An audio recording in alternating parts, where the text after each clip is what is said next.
podcast today, which is October 6th, 2020. And with us today, we have some very, very special guests along with the returning panel. And before I get into everybody real quick, just briefly going to go down the topics here. We're going to talk about Facebook accidentally banning a Fallout 76 group. We're going to talk about the latest Chromecast not supported Stadia. We're going to talk about some SpiderMan Miles Morales saves transfer, but not the original. The advantages and possible disadvantages of the Game Pass. And recently, Jason Schreier has come out to accuse CD Projekt Red of severe crunch, but they shot back at him. And so did Paris from Gamertag Radio, but Jason did not like that. He did not like that at all. So when has he ever liked it? That's a good question. Maybe when he's getting paid for it is the time he likes it. But I want to go ahead and get into the panel and introduce a special guest.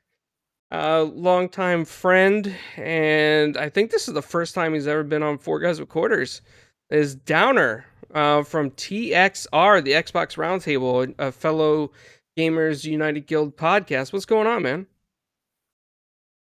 Been the first time it has, but I'll never forget that time where you guys whooped our ass in soccer cars, Rocket League. In fact, I'll never forgive you for that, clowns. Didn't I get the last shot in by accident? I don't want to talk about it anymore, but I appreciate you reaching out to me. I've been a big fan of Four Guys since Mr. Inferno's been on, which is Mike. I have a lot of admiration for Mike. He's someone who's really, well respected in the Xbox community, even though he's kind of been out of the limelight for a while. And for those of you who don't know, Mike was also a TXR panel member. So, Mike, if you're listening, we appreciate what you're able to accomplish. But yeah, it's been a long time coming, man. So thanks for inviting me, and I'm looking forward to the podcast. Awesome, man. And we have the Wandering Dutch from the Midweek Mix-Up podcast. What's going on, man? I'm not too bad, buddy. Not too bad. Thanks for the invite. How's it going? Oh, anytime. Pretty good. I saw that SpongeBob gif, and I thought of you immediately with a Viking hat and the beard. Yeah, we've traded places. We're in the wrong place. And this time, for our panel member, Midway Monster, he is closer to my avatar than VJ. What's going on, Midway? Yes, the totem has been set. What's up, guys? Glad to be back on another week. Loving the layout, clowns. Looking nice and organized. Looks great. And I'm ready to get into these topics. Let's go. Awesome. Glad to hear it. And VJ, welcome back, man. I always appreciate you coming back every week as well. What's going on? Oh, hey, how you doing, clowns? Yeah, good. Thank you very much. Thanks for having me on again. And just want to say a quick hello to Downer and to Dutch. It's nice to have you on the show today. Thank you, brother. Appreciate that. Brother. Well, the first thing I want to get into is a pretty quick topic. I mean, it's nothing that would surprise anyone these days. It's basically that Facebook kind of accidentally banned a Fallout 76 group, thinking that it was like a real type of militia. Which just, I don't know. At the same time, it is a little surprising because you would figure that somebody at Facebook would have manually reviewed that and be like, oh, this is just a video game group. But are we getting to an age now where we got to be scared what we name our video game groups because, CIA or Secret Service might be knocking down our doors because Facebook says, oh, this is a group, Oh,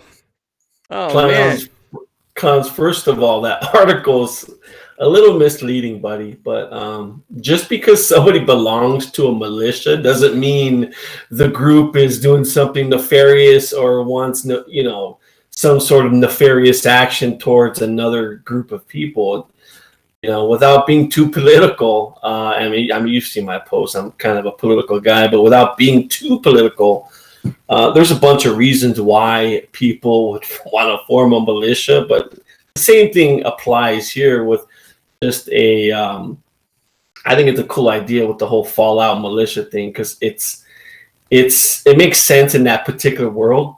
But again, not to be too political, there's a few states I think that actually have militias, and I know Texas for sure is one of them, Ohio, and we're talking about real militias here. But I think it's cool, and if you've seen like some of the pictures, if you try to look them up, I think their Twitter feed is the only one that's up right now.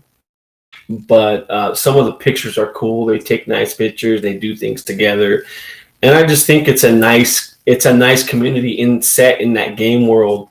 But I think getting back to the whole militia thing, I mean, they're formed for a couple of reasons, and number one is the biggest one is they want a secure and free state. I think that's part of the reason why people join militias, again, to protect your Second Amendment. But I mean, you guys have seen our political climate now, with people burning down businesses, homes, causing chaos. And part of the reason why militias are formed is for the exact same reason, to protect people. I know in my particular town, which I used to live in Los Angeles, but now I live in a town of only 1,000 people. So going from just a county that had over 7 million people now to a town that has 1,000 people. We have one sheriff in our town, and we have 2 police officers in town. So if shit hits the fan over here, we have to. Are you saying you can hide a body easily? Yeah, That's exactly what he's saying. That's exactly what he's saying. That's exactly what it's saying. Wow. But, I didn't see Facebook's particular reasoning behind the ban, so I have no idea. But I think what happened is the algorithm, or whatever, the automation bot, or whatever you want to call it, picked up that name, because I think the NSA has another. They used to have another feature or automation bot that does the same concept or the same purpose, which is to identify particular names, say explosion or bomb, and then pick it up. And I think this Facebook technology does the same thing. And I think that's the reason why this particular group got singled out and banned. So yeah, I was going to say, on top of that as well, at the minute you've got the lack of actual physical personnel doing remote kind of checks on these things due to COVID. Everyone's still working from home, and anyone that is working from home, it's a lot harder and slower to access all of these things that they need to do to be able to review these things manually. Mm-hmm. Overall, it is comical that they have banned a fake militia, a gaming militia. But you can understand why it would come up. Obviously, calling anything a militia on Facebook is going to cause some issues on moderation. Right. But it is hilarious. I do find it funny. Yeah. But We're calling for a new confederacy. I was on Wilmie's podcast about a month or so ago, and we hadn't even said anything. There was no swear words or cussing, as the Americans say. There was no kind of anything. We hadn't even got in anything like that at that point. We're only about 20 minutes into the podcast, and Facebook banned the entire page. Oh my God! See, this is the problem. In my opinion, Facebook shouldn't ban anybody for their first, unless it's hate or something like that, or some sort of violence, or that's the only time. And there's still some, the jury's still out on whether or not Facebook has the right to do it. Yeah, they consider themselves a private company, but they're really not a private company if you think about it. So yeah, I think people should be allowed to say what they want to say, how stupid it may be, and unpolitically correct it may be. But it's just one of those things. It's the environment that we live in now. Now there's different alternatives. You can go to a place like Rumble, which is an alternative to YouTube, and there's a place like Parler who do not, basically you're allowed to do anything with the exception of, hate towards another group or person. Everything's allowed. Your First Amendment right is, sacred there on those particular sites. I know some of you live across the seas, but the same should apply to everybody else. But it was funny. It was pretty funny. I was gonna say, Dutch, I was there when that happened to the Game of Beyond the Box. It was Husk. He opened a beer, and Oh, really? he's over 18. I mean, he's over 21, and he was enjoying an adult beverage. And apparently, it's against Facebook's policy, even though he was of age to have a sip of beer. As soon as he cracked the beer open and took a sip, they took down his Facebook page, which is just ridiculous. It's mad, absolutely mad. Like I nothing mean- was going through. I couldn't. We were all just like, well, why is it not working? They completely took it down. It took them about an hour to get back to Wilmy. To let them know. It's just ridiculous. I mean, now, I don't drink beer, right? I don't drink alcohol, but the point is, if somebody's old enough, it is their privilege and their right to enjoy what they want to enjoy, and it's not fair that a company will come in when it's labeled, when it's even labeled for mature audiences. They just decide to do that. And the ironic thing, here's the ironic thing about this, right?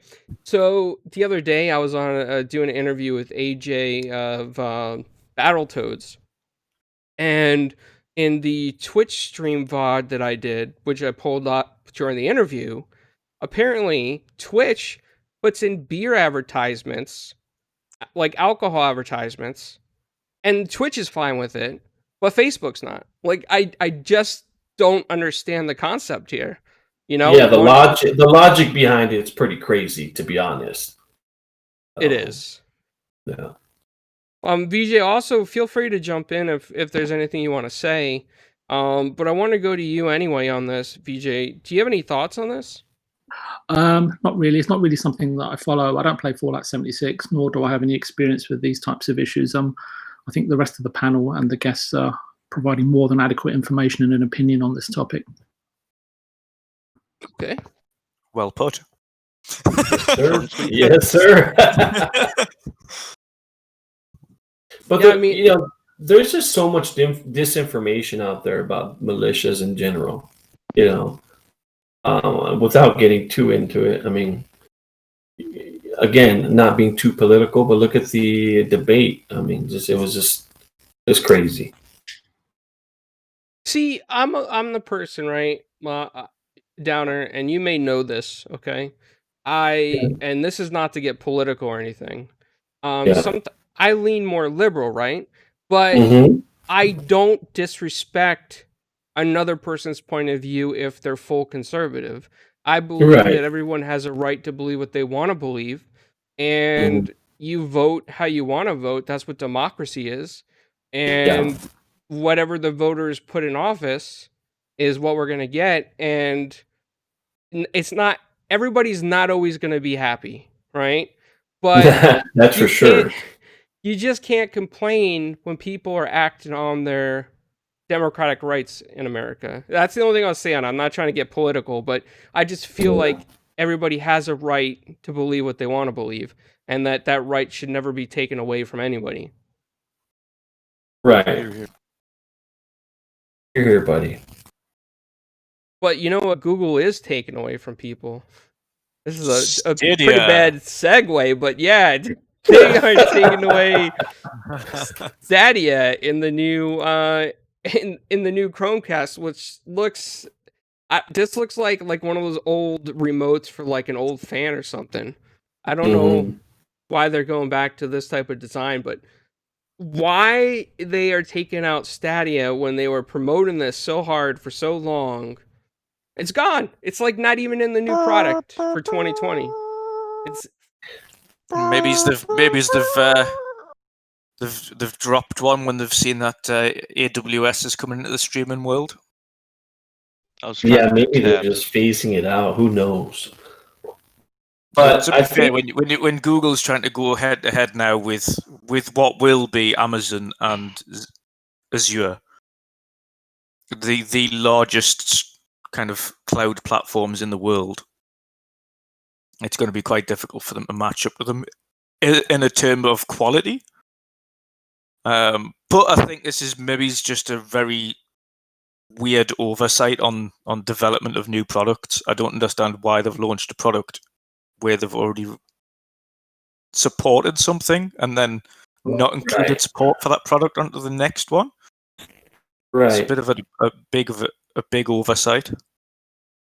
Yeah, in my opinion, Google, what they should have done was just revise the Chromecast, make Stadia part of it, and give just people the option whether or not they want to subscribe to the service or not. Have it already built into the to the technology, which is Chromecast, and just get it into homes. That has to be the focal point in order to just get it into people's home, or even make it free for that matter. Give people Chromecasts so they can subscribe to that particular service. Because what do they pay for these Chromecast devices? Nothing. To manufacture them, it's hard. It's beans on what Google does. That's just a small portion of their business, so they can afford it. But if you do that, if you already have it implemented into the technology, then you can get it into more people's homes, which in turn they can go out and try Stadia. But I think what you have here is just a matter of both Google and Amazon are late to the party. Yes, Google has made some moves. They went out and purchased the team that made, I can't even think of the damn game, but they made some moves regarding the studio. They're at least trying, but it's not enough. If I was a particular company and I was looking to sell to a company to like Xbox, Amazon, or Google, I would pick Xbox. It makes sense to go with Xbox. Number one is and I brought this up on the TXR podcast last week. They already have a built-in foundation. They've been doing business in the industry for a very long time. Xbox Live has been prevalent in those times. And now you have Game Pass, which has over soon to be 250 games with the inclusion of EA Access. You have the inclusion of that. If I was a particular company, knowing that my employees were going to be taken care of or not, why would you want to go to a Google or Amazon just for the simple fact that they have money? I don't look at it like that. It's who's invested, who's not invested. And I think those two what is Google even doing? Who knows what they're doing? Are they even invested into the Stadia brand? And to me, they're not. You look at it, they're not. They're totally not. And then when I look at Amazon, they're a little late to the party. What are they doing? So are they going to be in competition with Xbox eventually? Yeah, I think eventually, but there's so many subscription players out there. You think, how much do you guys pay in subscriptions every single month? You have you have Netflix, you have Hulu, you have Apple TV, you have Apple Arcade. I can just go down the list, and there's so many that we are currently subscribed to. I pay probably upwards of $150 for my subscription services, right? But now you have a clip, and we probably use Netflix the most, right? Most of us. So now what Xbox is doing is they're slowly but surely cornering the market. You know, they with the acquisition of ZeniMax. You know, ZeniMax has over 8 studios with them. That's a lot of content. You know, pretty soon we're getting to the point to where we're going to have AAA games every single month. I want you guys to think about that on Game Pass. Why would you want to go anywhere else besides that? They have the content. They have the studios. So that's what makes Game Pass and Xbox attractive right now. So yeah, I mean, I think Google Stadia is in a lot of trouble. Stadia's main issue was always the fact that they've got a subscription service where you have to buy the game separately. Yep. And people can't get over that fact. You don't have that hurdle. The question's going to be is who's going to end up being last in all this. And right now, Google is doing a heck of a job saying that we're going to be last. But Amazon is going to have to say something about, are they going to put this in? Are they going to put Luna in future Fire TVs or Fire Sticks? They are. Yeah. Luna will work on PCs, Macs, iOS devices, and Fire TV devices at launch. Oh, sweet. Yeah. And only $6 a month. Yeah, I saw that. I mean, Amazon's trying to cut Google at every turn. I mean, even their Amazon Prime Music service is $2 cheaper than YouTube Music.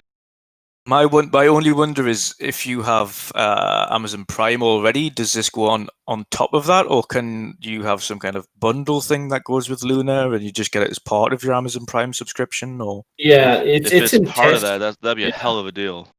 Yeah, it's in test phase right now. So what's happening is they're I think it's $4 more. They'll give you, they'll give you the option to do that. But yeah, if you have Amazon Prime, I would think, it'd be included in it. And on top of that, there's different, maybe they offer like a gold package to where you get these kind of benefits or perks, when you subscribe to it. But if I was Amazon, for every single Amazon Prime member, which is over 100 million for sure, I just offer for free. This is what you get, kind of like what Xbox Live did. This is what you get for the silver package. If you have Prime already, this is what you get if you pay a few dollars more. They do the same thing already with their Amazon Music service. There's 2 different types of service. There's the Amazon, whatever you want to call it, silver, with your music when you already join Amazon Prime. And there's, for a few extra bucks more, you get the unlocked version. You get to, whatever, how many songs they have. And I think that's what's going to apply here eventually later on. Yeah, I agree on that.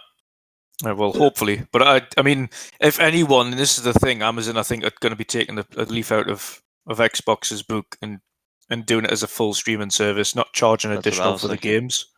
Yeah. Because if you look, they're going the Game Pass Ultimate route if they're bundling everything in there, and then Google's doing kind of like the a la carte thing, like Sony does with their exclusivity. Yeah.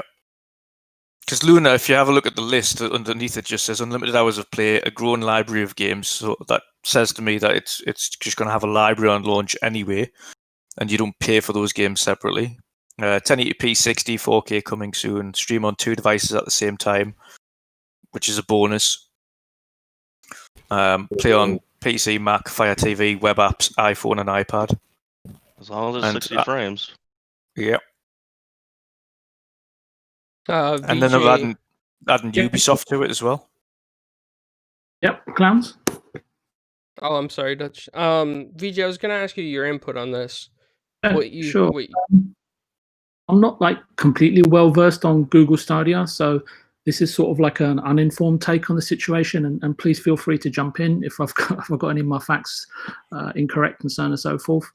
if I'm going to be polite about Google Stadia, it seems obvious that they have not really had the best of starts. One could go as far as saying that they've actually had a false start and are potentially at the moment regrouping. That's what I'd be doing.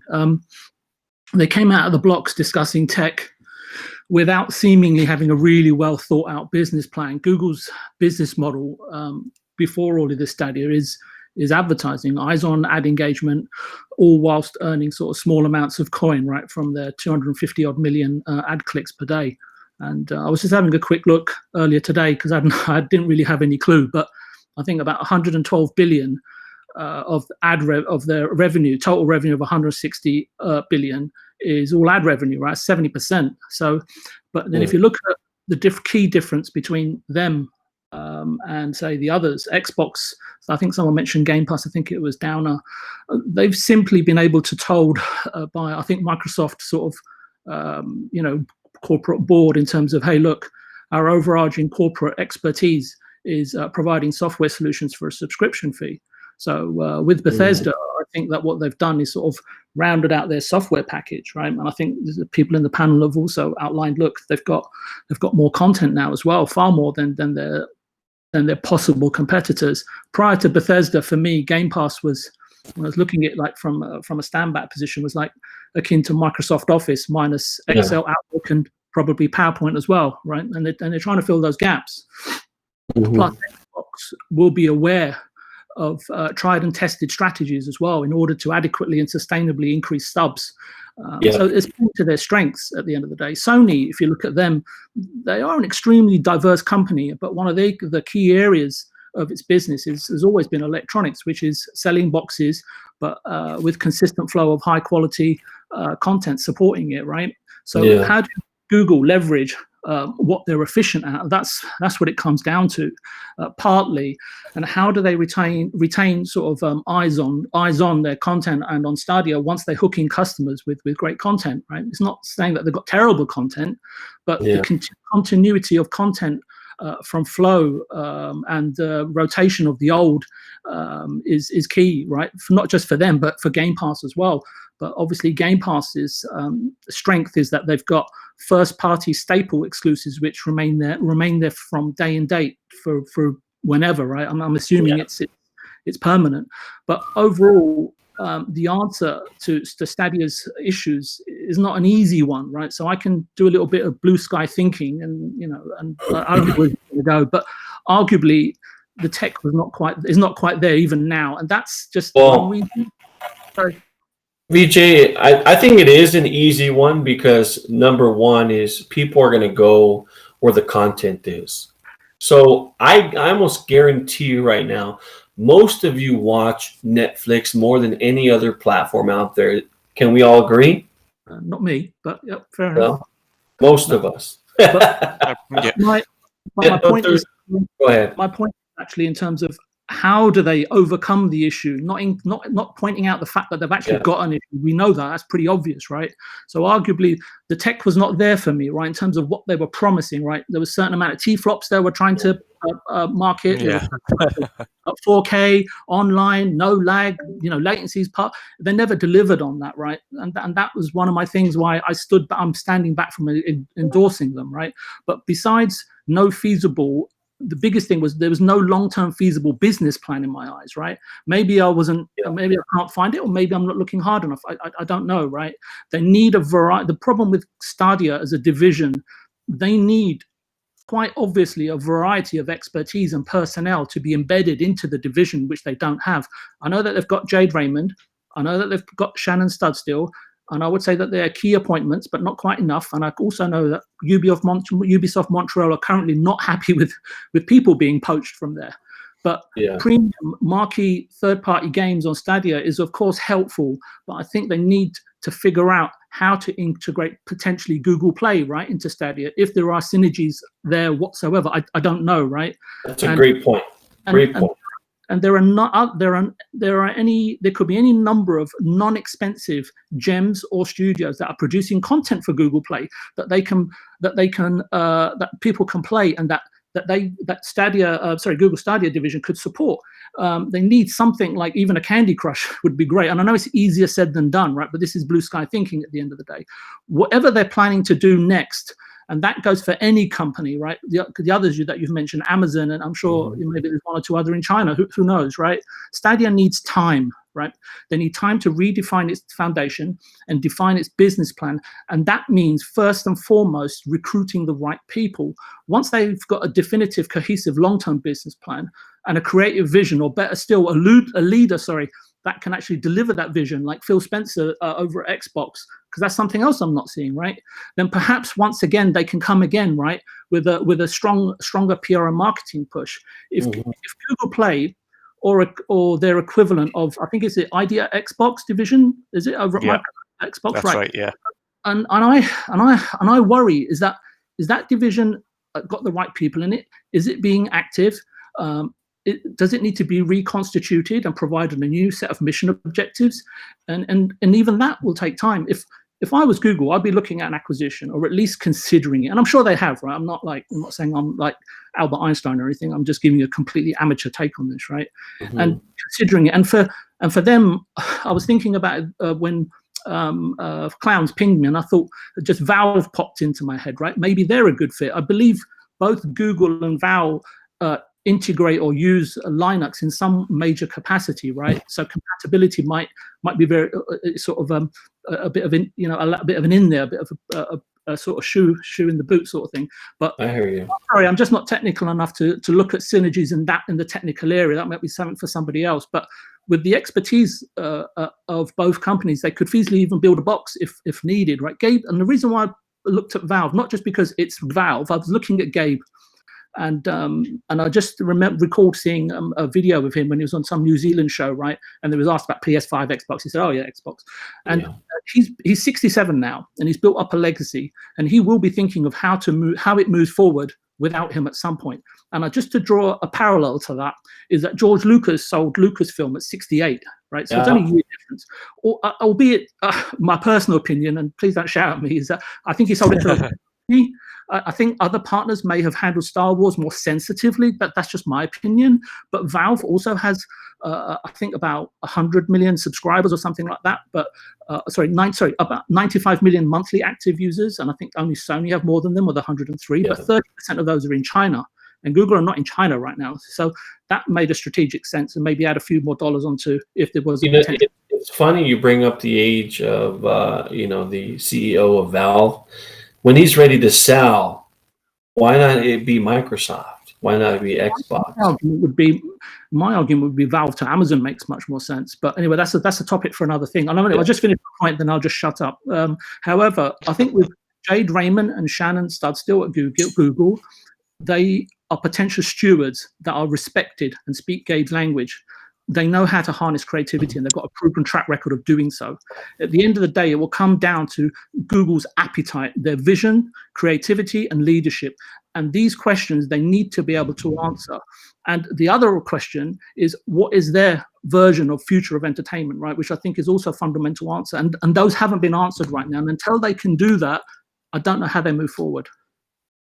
I think one of the positives that came off the back of what you've just been saying there is, I think they can take note from the way Xbox is doing Game Pass. Obviously, on Clowns' interview with the Battletoads dev, he went into the kind of details on how they're reimbursed and paid for by Game Pass.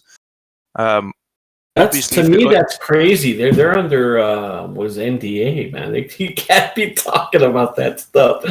Well. Saying that, I've spoken to. Obviously, I had Joe, who was doing doing Song of Iron, and he divulged kind of the way that they go about it for ID at Xbox, and it's very much the same thing. They're open to just let them crack on. If they need help, they'll help them and they'll support them as best they can. Likewise, that's great that you guys got them to. Sorry to interrupt, but that's great. You guys got that information out of them. That was whoever answered that question. That was good. Well, when we get to the game, I'm sorry. When we get to the Game Pass topic, I'll go into full detail of what AJ was allowed to say.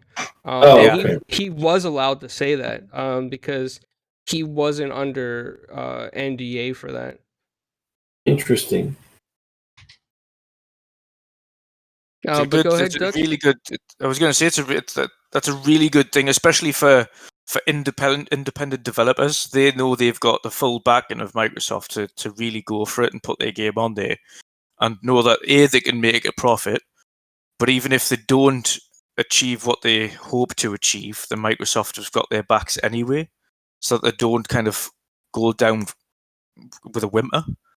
Yeah. There's a lot of games that don't get the recognition they deserve, especially in the independent developer kind of scene. There's a lot of games that are barely scratch 500,000 downloads, but are critically acclaimed. Well, there's too many now in my book. Yeah. There's too many.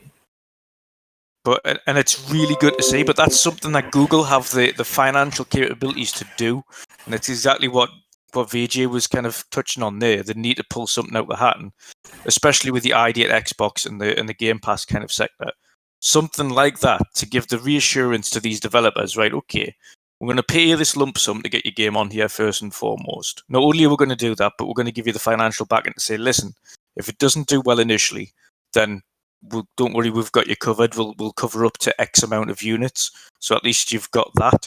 So if it doesn't make it, then great. But any sales up until that point anyway, you're still getting paid on, and above that point, you'll get paid on as well. So I think they're the kind of reassurances Google need to make to people to come onto their platform in the first place, and probably something that is missing. I don't think they're being aggressive enough at all. I think they're really just sitting back and letting the big boys kind of battle it out at the top, and Amazon could just come in and steamroll them if they're not careful. They could just completely make Google Stadia null and void in a heartbeat. I agree. Just by launching with a library. That's it. Well, I think with Google, I think the biggest problem was they weren't really prepared. I think somebody ran with an idea and said, hey, competitors are going to do cloud services. Let's sign up as many games as we can onto the service. Who cares about exclusivity? Let's just get them on there. Let's hurry up, rush it out there. Let's get Chromecast to support it. And then magically everybody will buy into it. And I think that their plan was very foolish. I don't think they really thought it through, to be honest with you. I don't think they had a lot of depth there. The way that Xbox did it was a very slow process for Xbox. It was like they took years with backwards compatibility. They took a few years with Game Pass. Then they're like, okay, we're going to add the cloud and put that in beta for like a year, see how that does. I mean, Xbox slowly took steps to get there. Google just rushed to the point, kind of like some of these PC services that we see that did that kind of cloud gaming very expensively. But the other thing I want to say is with Luna, I think that Amazon has the money, and I think Amazon is hungry like Microsoft, and I think Amazon will study this properly and make all the right steps like Microsoft did and learn from what Microsoft did, copy them, and maybe try to even throw more money than Microsoft threw out there. I would not be surprised if Amazon did that, because I really think that the biggest competitor right now is Amazon to Microsoft. I mean, do you want to know the recent numbers on Stadia in Destiny? Oh, I'm ready to hear this. Go for it. 11.6 thousand players. Wow, nothing. Out of those 11.6 thousand, 10,000 are playing PvE. Well, thank you, Stuart, for just subscribing. We appreciate that, man. 1.9 are playing PvP, and only 439 are playing raids. Wow, that's nothing. You can't stay afloat like that. I mean, yeah, Google can. They have the money to, but if you've only, that's a big multiplayer game, and if you can't get a free, and that's a free game, not a game they've paid for. That was free to all people on Google Stadia and free across all platforms now. If you can't get more than 11,000 people playing on a free game, Where on other platforms, even let's have a look at Xbox isn't the biggest platform for Destiny by a long shot. Yeah. You know what But killed them? You know what killed them too? Dutch is the fact that Cyberpunk is not going to be day and date when it comes out. You know, Yeah. it's not even going to come out. That's Cyberpunk's going to be huge. You know, Oh, yeah. to not have that streaming on your platform, there's absolutely no reason to own a Stadia right now. No reason. And meanwhile, on Xbox Live, there is 818,000 players on Destiny 2. Wow, Wow. that's a big difference. I really And think that's not even the biggest platform. Like, you're talking about another platform. You've got PC on top of there as well, but you've already got PlayStation, who have a double the user base. Like, they have 100 million players, potential players. So you're talking potentially double that again on PlayStation. So Stadia is way off where they need to be. Yeah.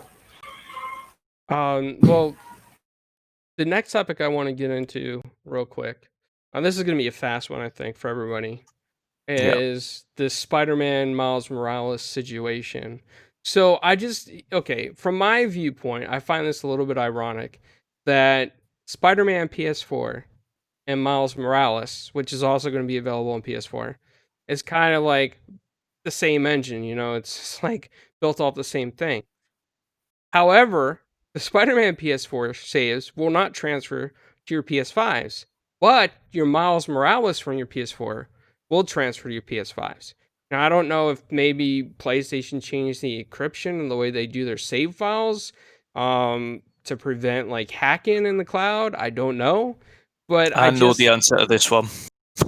Oh, you do? Unfortunately. Yep. All right, Dutch, hit us with it. Let's hear it.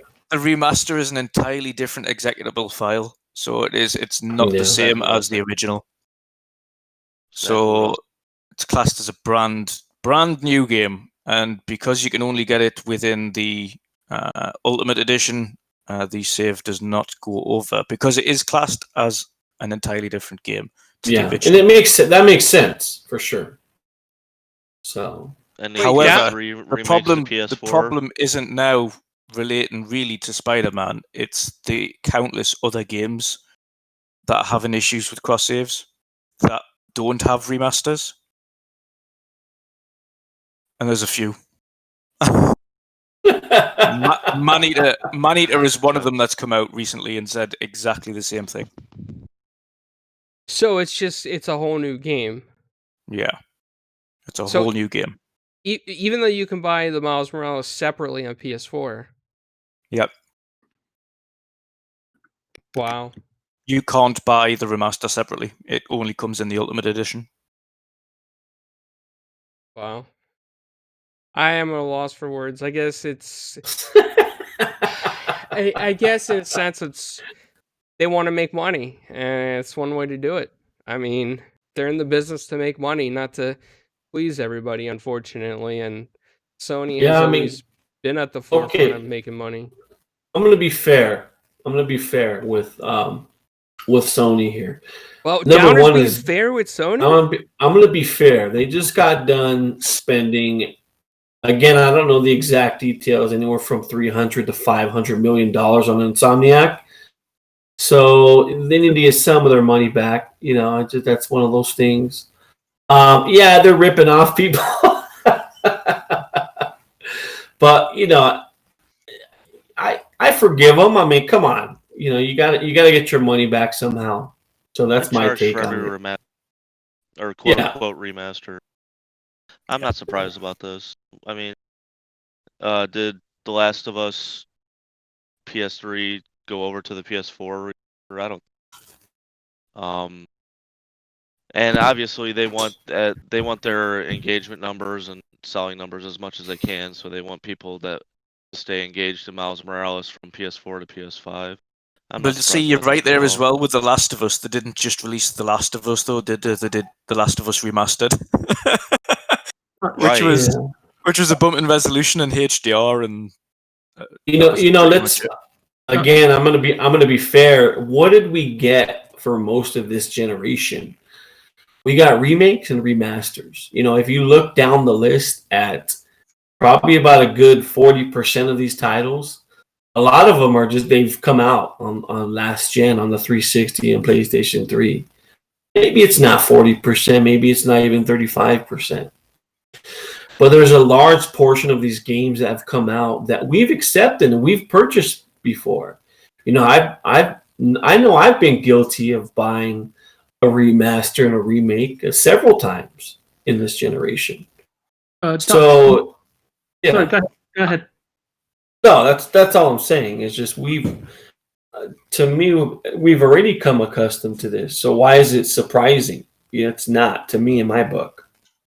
It's almost like a teraflop era. Like I feel like it's understandable and wanted when a PS3/360 game gets remastered into this generation. Because I don't see myself buying a remake even after this console. Like I feel like anything from PS3 down that's remastered, I'll get it because of the nostalgia, obviously. But with the optimization that the Series X and S are going to have and all that stuff, I feel like it won't be needed anymore.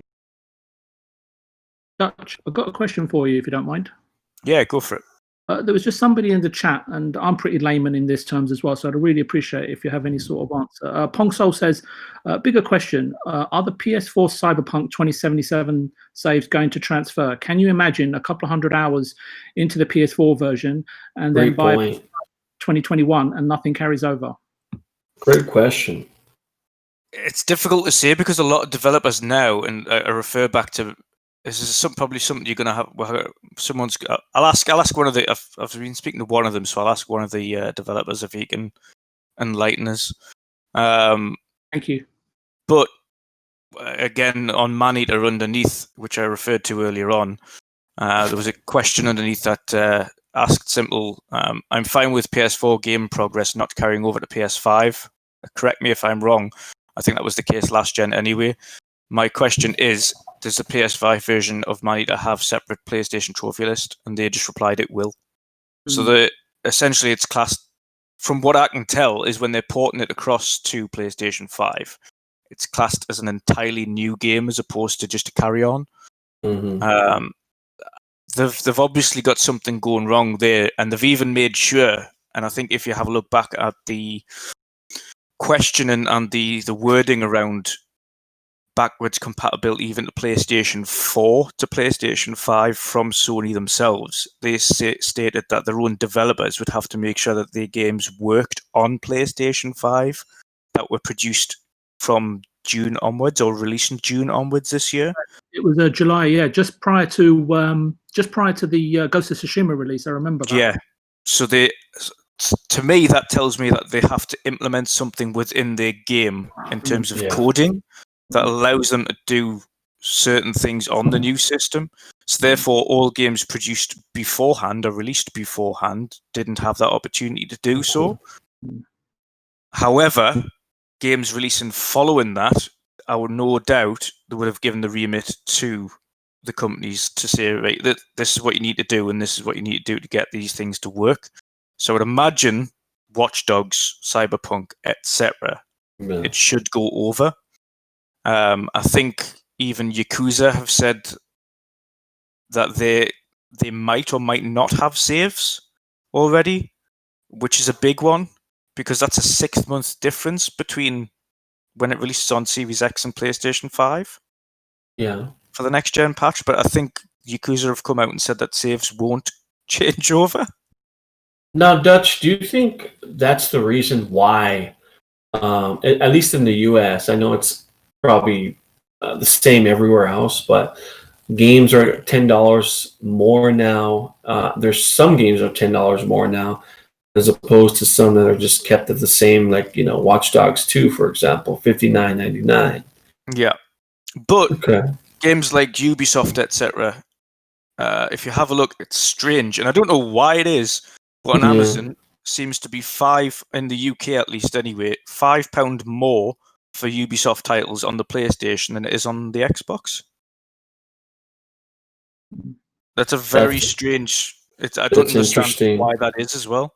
That makes Yeah. no sense to me.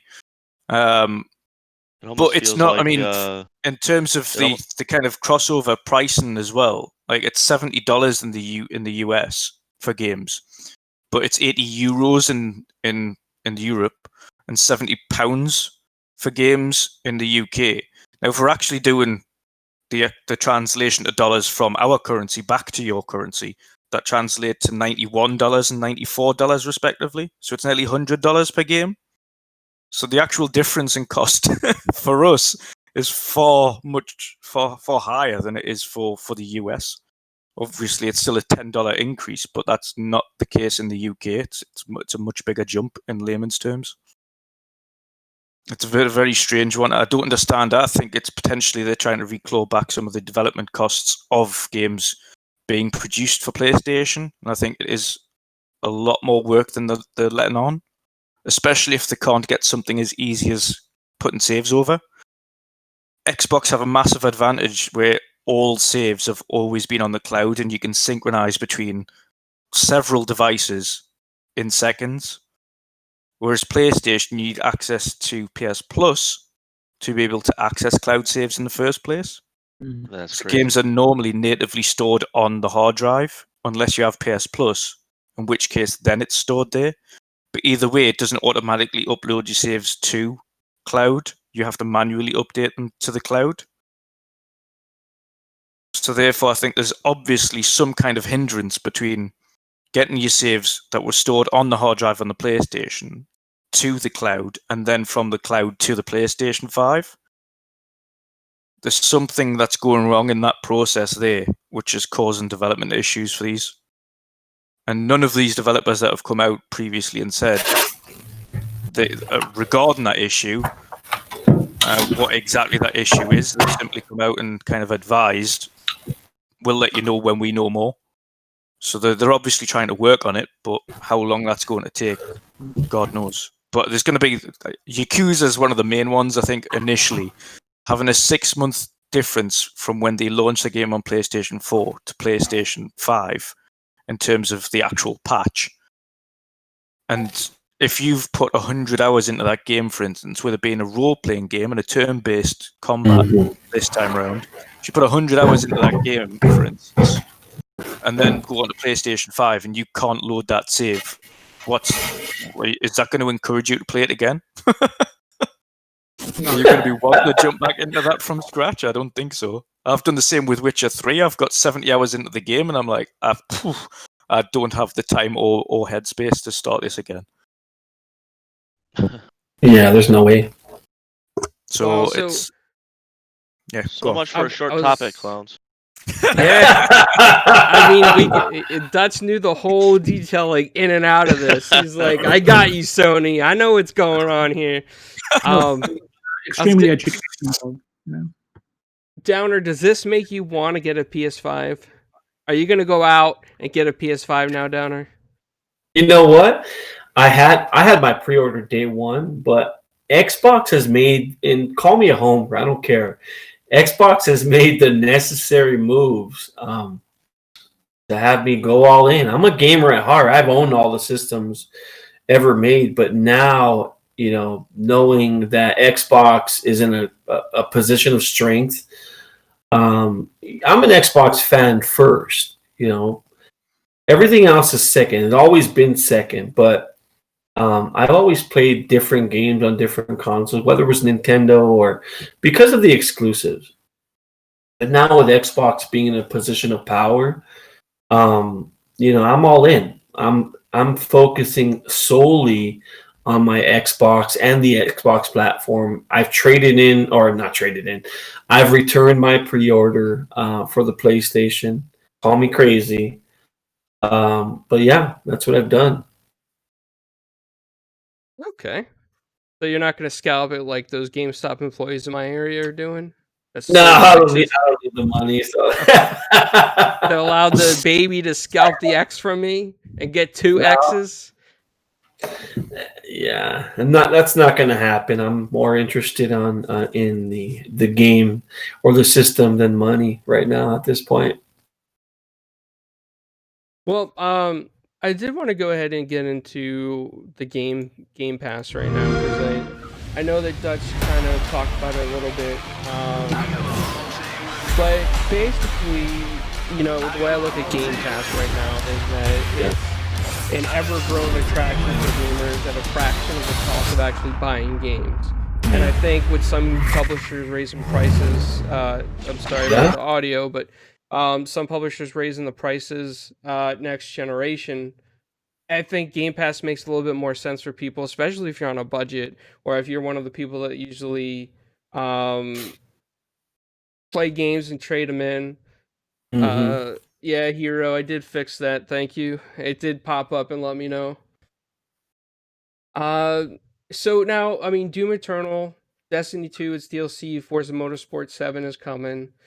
So, do you guys think Game Pass is good or bad for developers? Who do you guys think really wins when it comes to Game Pass? The gamers, the devs, publishers, Xbox, or just every gamer in general? And what I really wanted to allude to is I recently had a conversation with AJ Grand Scrutton, who is the CEO of Delilah Studios, who developed Battletoads for Rare.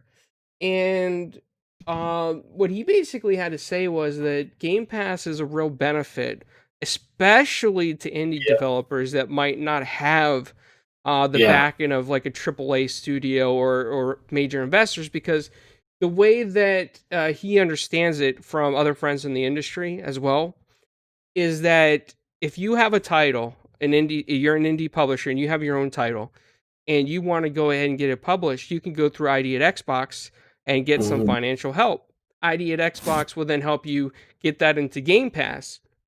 With Game Pass, now you're an indie publisher, you're like, oh, what if I don't sell copies of my game because it's in Game Pass? Well, guess what? Microsoft and Xbox, they have clauses in the negotiation contracts that cover you for any potential lost sales while your game is in Game Pass. Plus, on top of that, you get a lump sum up front. You get the financial backing from ID at Xbox. Plus, they still allow you to make money on the game sales. It's not like Microsoft takes all that money from your game sales and says, hey, we helped you, now it's our money. No, they don't do that. These indie developers still get that money. And you hear a lot of journalists out there constantly complain, oh, Game Pass is going to be a failure. Game Pass is not, indie publishers are losing money, and all this is not true. We're talking, okay, listen, Microsoft is a quadrillion billion-dollar company, okay? They just bought ZeniMax for $7.5 billion. If anybody can afford to do something like this, it is Microsoft. And they're helping the gaming industry survive, because a lot of indie publishers right now would not survive. When we see in the beginning of this generation, right, with the PlayStation indies and then the ID Xbox indies on Steam started becoming oversaturated. I mean, look at indies like Soda Drinker Pro for 99 cents. They were all over the place, all kinds of different cheap indie games. But Microsoft, in my opinion, is helping the industry with Game Pass. And I want to go ahead and go to the panel and get your opinions on this. Downer, let me go to you first, because you doubted some things initially, right? But now you've come around, you see some moves that are being made, and what's your opinion? So you look at the moves that they made with some of the smaller studios like Obsidian, Ninja Theory, and Double Fine, just to name, even Compulsion Games, just to name a few. These companies, even in exile, these particular companies weren't in the best financial position, and a lot of these studios, it's make or break for a lot of the games that you make. One game, one fail, could be the end of your company. That's why you see a lot of these smaller companies, especially indie devs, get outsourcing from third party, whether it's crowdfunding or smaller publishers or even larger publishers. This is the now when Xbox purchased these companies, all that what you worry about being a developer is gone. because now you can concentrate on your creative freedom. You can concentrate on the games that you love to make, not having to worry about the financials from it, because Xbox has your back. Now that you see Game Pass changing in a dramatic way before our very eyes with the acquisition of ZeniMax, and the fact that EA has come over and brought 70 plus titles onto these platforms. What Game Pass does is it gives not only the smaller developers, it gives them access, just like you said, that people would otherwise be skipping over these titles. But if you're a larger developer now, like EA, right? It gives your game legs. It gives Battlefield 5 legs. It gives Battlefield 4 legs. It gives some of these other games that are, their servers are barren. It gives them a second chance. And on top of that, EA's heavy in microtransactions, right?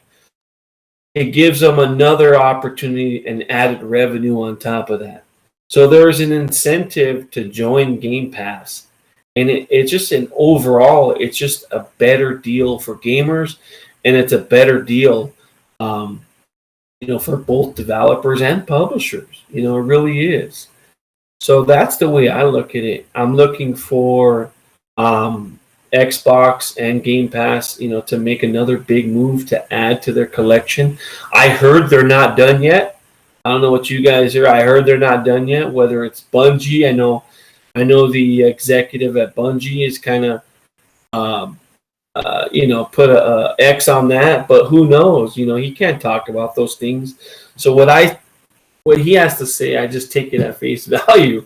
But I look forward to another big purchase by Xbox and some of these games that are coming out for sure. So I think it's an exciting time to be an Xbox owner.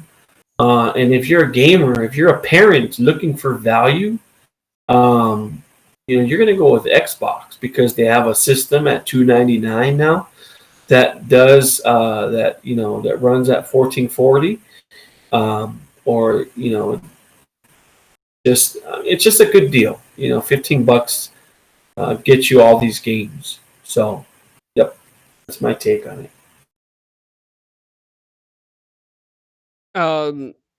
Dutch, you got any thoughts on this? Yeah.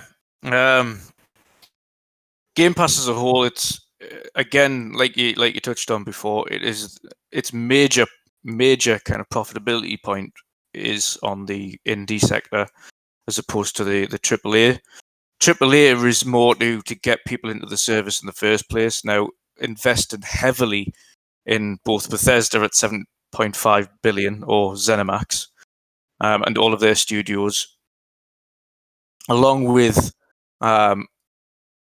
obviously the other acquisitions that they've had with EA going into Game Pass. Of course, not EA Pro, as we know, it's just EA Play, which is the standard version, which is a massive kind of benefit to all gamers. I think especially speaking to a few ID at Xbox devs and Game Pass kind of devs or ID devs that are going into Game Pass, the benefit is largely on their side. They can see the numbers and they can see the vast increases in kind of users that are playing their titles. Again, going back to speaking to Joe for Song of Iron, he had a very, very modest kind of release, kind of total of only 50,000 units, I think he said he wanted to sell. Which I was like, he's going to sell much more than 50,000. Initially, he's going into the ID at Xbox program, but he hopes to be in Game Pass going forward. We're going to try and see if we can kind of push the boat on that one for him and get him into Game Pass initially. But that launches sometime in June as well. But for developers like himself that really need to push to kind of get more users in and interested, that also opens for them the floodgates to potentially a greater career for themselves, kind of pushing more games into that service. more visibility in the industry, and growing their own development companies from start to finish. You've got to think there's a lot of developers now that are only 1 and 2 people. Some of them maximum of 4 people as a studio, and they're working all hours to get these indie titles out and into services. Now on Steam, you used to have Greenlight, as you know, and that was an absolute mess. Outside of Greenlight, then you've got Xbox ID at Xbox, and now Game Pass, which is a massive benefit to IDs. And it's vastly above where PlayStation are now treating their ID companies. Now, you might see them pushing a lot in their videos, but one developer that's been outspoken about the way PlayStation have done things recently, especially on the ID sector, and if you have a look at their store, it's not catered to IDs at all, like in the slightest. You'll all know the game The Descenders, which is a mountain bike game on Xbox ID. And that developer said that when they launched that game onto PlayStation Store, it was so difficult to find it on launch day, like impossible to find it, and that game had only just launched on the platform. He said the user differences between the two was staggering. It also made them reevaluate whether or not to put additional games onto PlayStation from an ID perspective, because it wasn't worth it. Now, if you have a look at the way that the marketing goes for Xbox, especially onto the Game Pass sector, compared to the way PlayStation do it, PlayStation push and will always push AAA before they push anything else. And that is a benefit mainly towards IDs. And IDs range in size. Again, you mentioned Ninja Theory. They released Hellblade, and obviously before that, Enslaved Odyssey to the West, among many others like Devil May Cry. But that was kind of them getting involved with those games as opposed to solely developing themselves. And you look at their first fully studio-only title at Hellblade and how critically acclaimed that went. And then not long after, obviously that was exclusive to PlayStation for a year, came over to Xbox. Xbox got it straight away, put it immediately, as soon as they got the studio, immediately in Game Pass. And again, the numbers and the downloads soared throughout. Game Pass as a service is just phenomenal, but they've also invested heavily in that, and it's whether or not the company see it as a worthwhile profitability in terms of not money, because Xbox themselves are part of Microsoft, and as a gaming division, not a singular platform now, they can make up $7 billion what they've spent in a matter of 2-3 months, if that. So it's not even a dent in the pocket. They had 40 billion spare from the deal that was meant to be for TikTok originally. So they don't mind spending more money than any other platform on getting these things done. Game Pass for a consumer is a no-brainer. Not only is it a no-brainer for the consumer, it's a no-brainer for a developer because there is no loss situation. They're getting paid for a full price release, even though the user, the consumer, is getting a 20% discount. So regardless of whether or not they play their game, they're going to get paid for the amount of downloads that they have. They're going to get paid for any loss of sales. And even when they do get sales, they get full 100% value of that sale, even at a 20% discounted rate for the consumer. So that the actual developers are not losing out. The consumers are not losing out. Microsoft initially don't mind losing money because they've seen 5 million growth in users in 6 months. And the more they press Game Pass, as well as that $299 console, the better that service is going to grow. It's going to get more and more users. And if 6 months in lockdown is going to get 5 million additional subscribers, think of what else is going to happen. I mean, it's insane value for money. I think I've talked a little bit too long here, but I think you get the gist.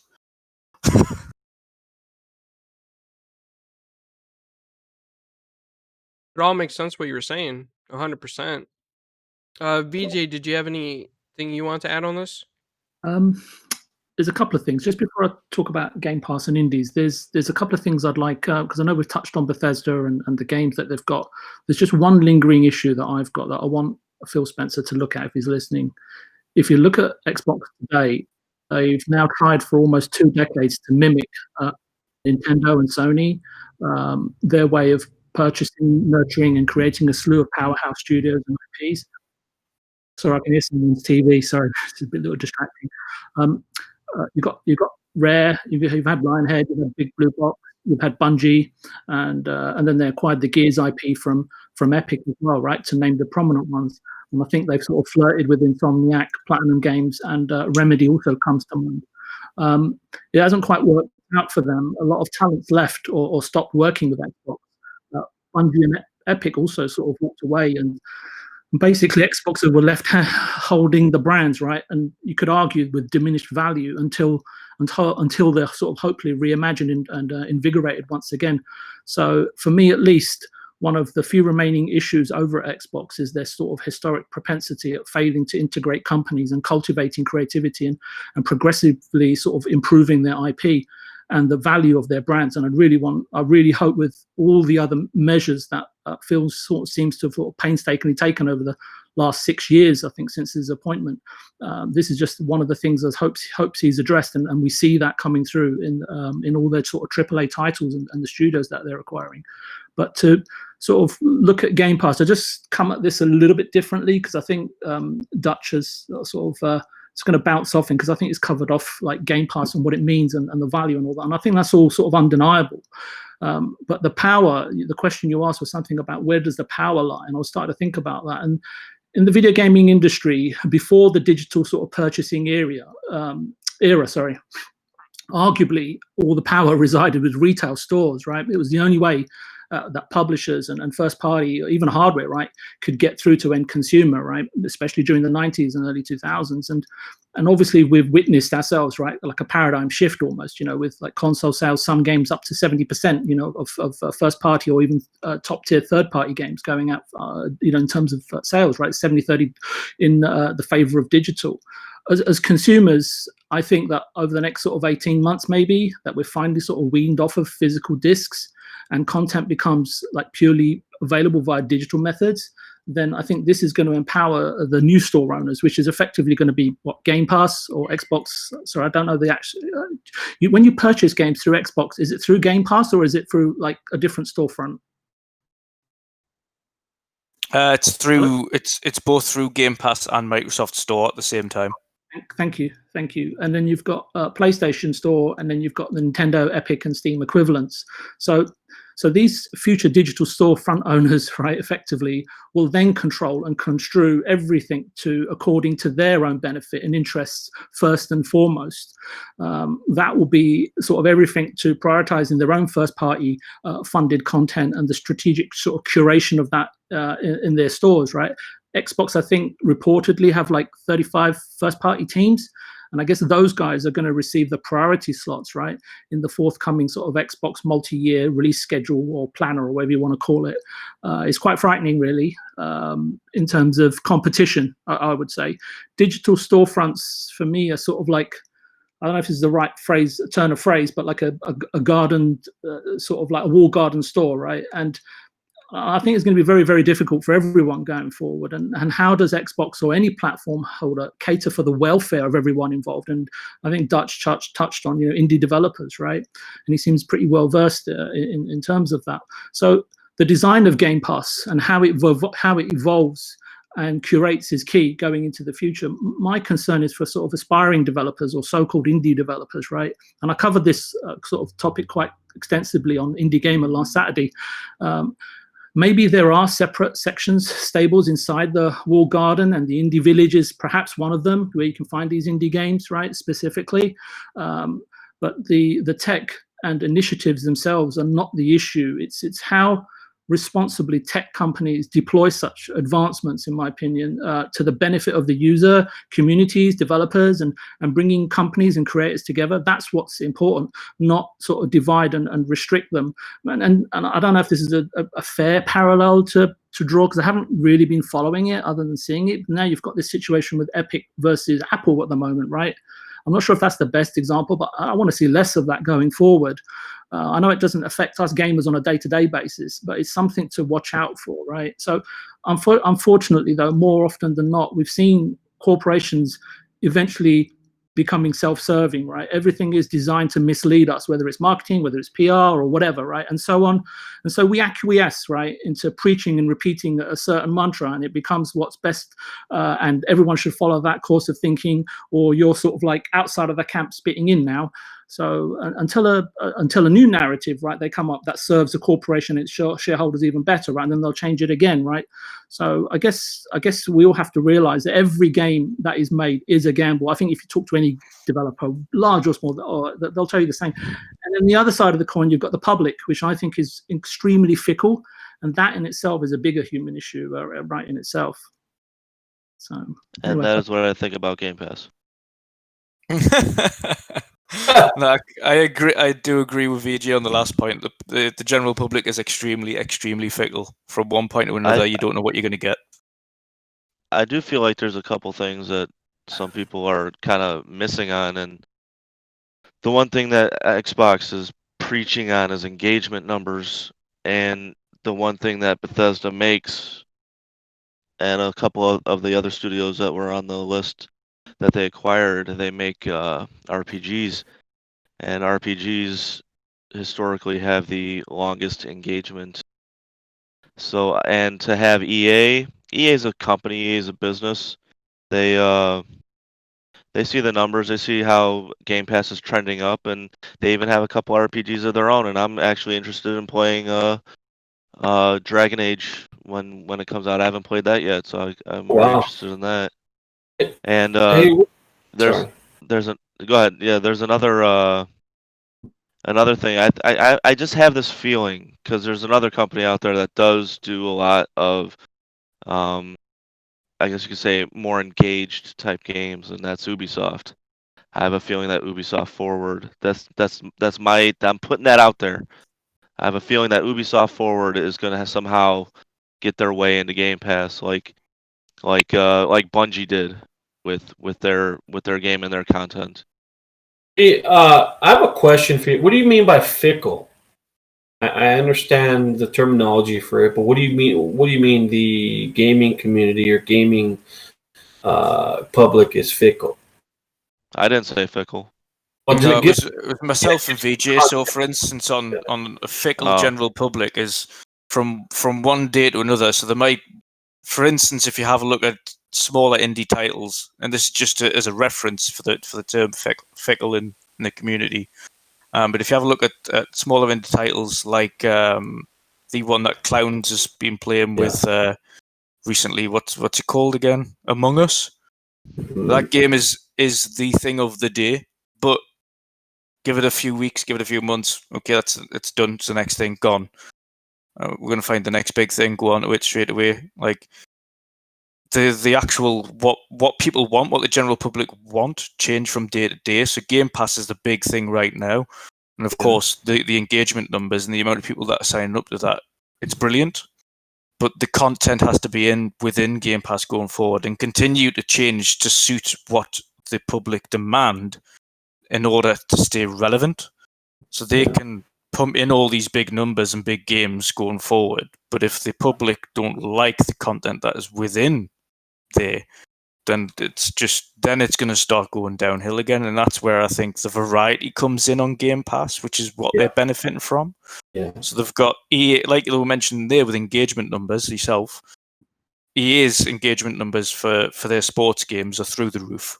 Of course, they always have done, always will do, regardless of microtransactions. Then you've got RPGs, again, both massively multiplayer online role-playing games or just role-playing games in general, or PvE, PvP games, they've got them covered. Racing games, you've got them covered. RTS games, you've got them covered. You've got a variety of different things across the board, from indies all the way through to AAA. Yeah. That's going to keep people engaged, and that's one thing I think that they're really focusing on as well is variety, as well as just putting games in the service. But yeah, I do think, I do think that's the reason why gamers are, fickle. It's a product of our environment. We have so much to go to. I mean, we have Apple Arcade. We're spoiled. If you go back, yeah, exactly. 15 years, even 15, 20 years, when we had the Mega Drive and the SNES, we had two platforms to choose from, and that was that. And then you had cartridges. Now you've got mobiles with billions of different games and apps. You've got laptops, you've got computers, you've got consoles, you've got handheld devices, you've got smartwatches, you've AR, VR, mixed reality. Anything you can imagine is available for the end user. So it's only got more fickle over time. Yep. So back then, Dutch, you'd pretty much, it didn't matter whether it was for the WonderSwan, the Game Gear, the Game Boy, the PC Engine GT, whether it was for the Neo Geo, Mega Drive, SNES. You would respect every release that came out. You'd give it your time, right? Oh yeah, 100%. But now it's a case of there's I don't know, just far too much. I mean, I still see people procrastinating in Burger King, right? Should I have a cheeseburger? Cheeseburger with cheese and bacon. I just can't make up my mind. And the last, the 7-8 other family members that are with them, right? And you're thinking, oh my God, what's going on here? Yeah, just say no onions and move on. How the modern society has been programmed, right? And it's absolutely incredible when I see it, right? How people we really, when someone says, we are sheep, and we acquiesce and change our minds so frequently. And sometimes the scary thing is we don't even realize we're doing it. Yeah, it's true. 100%. Yeah. Most of us walk around with fear, but we, again, another emotion, inside of us that, again, we don't realize, right? It's unbelievable. I still remember the days anyway. I mean, I'm showing my age here, when you could leave your front door open and not worry about anything that's going on in the outside world. And if someone did knock at the door, it'd normally become, bearing gifts like a cake. Ooh, cake and coffee. That sounds good right now. Not me, sir. And even then, what kind of cake? And a light on at night. Spoiled for choice here. We're talking about cheesecake here. That's the only kind. I don't know. I think I'll just stick to fish and chips. I think Dutch might agree with me there. Yeah, that's a good choice as well. Is that fries an American?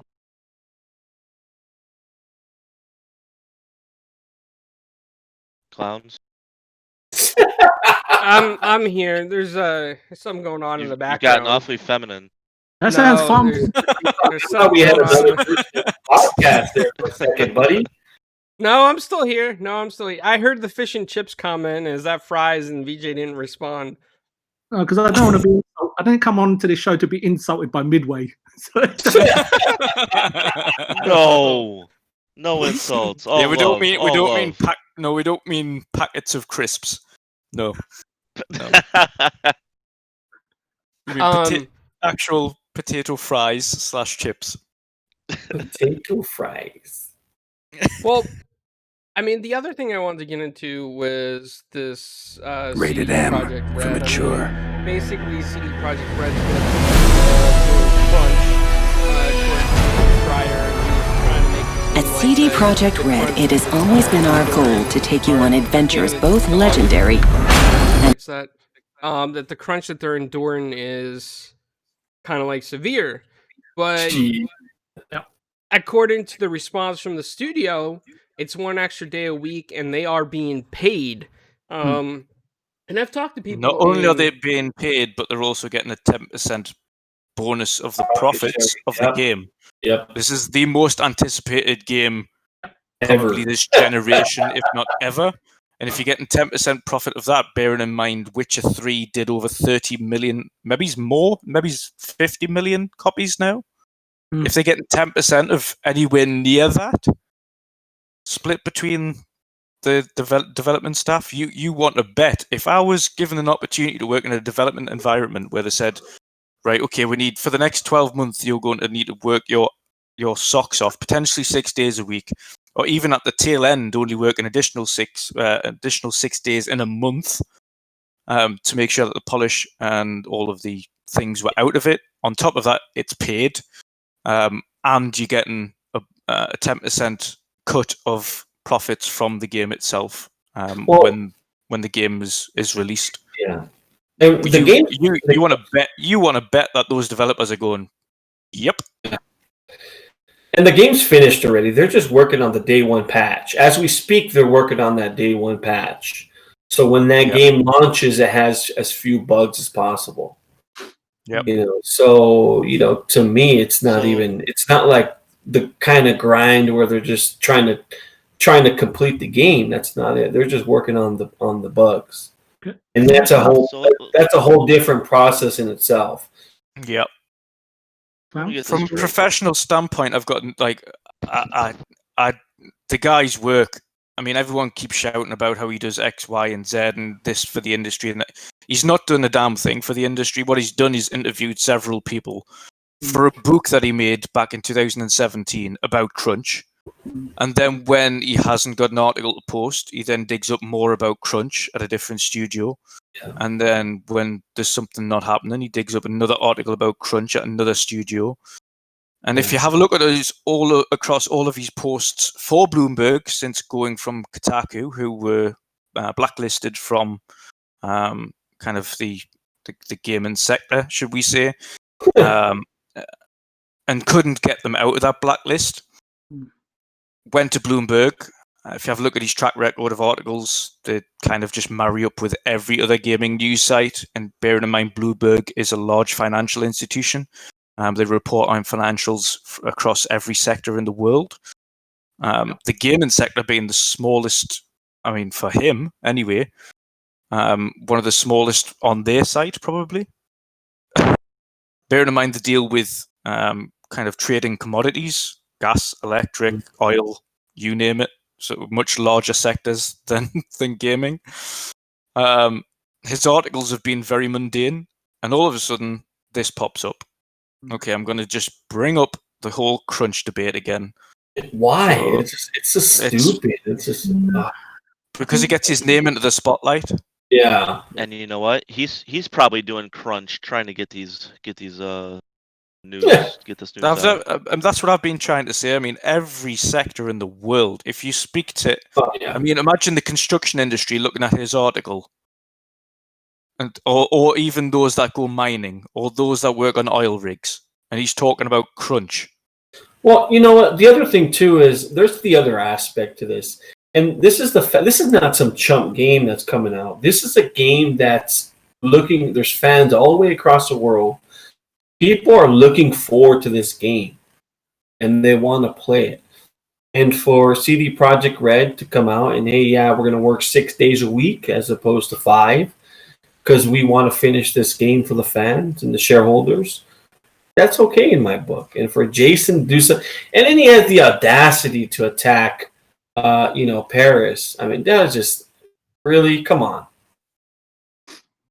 He was feeling a little. The game is already. If you have a look at it as well, it's not just that.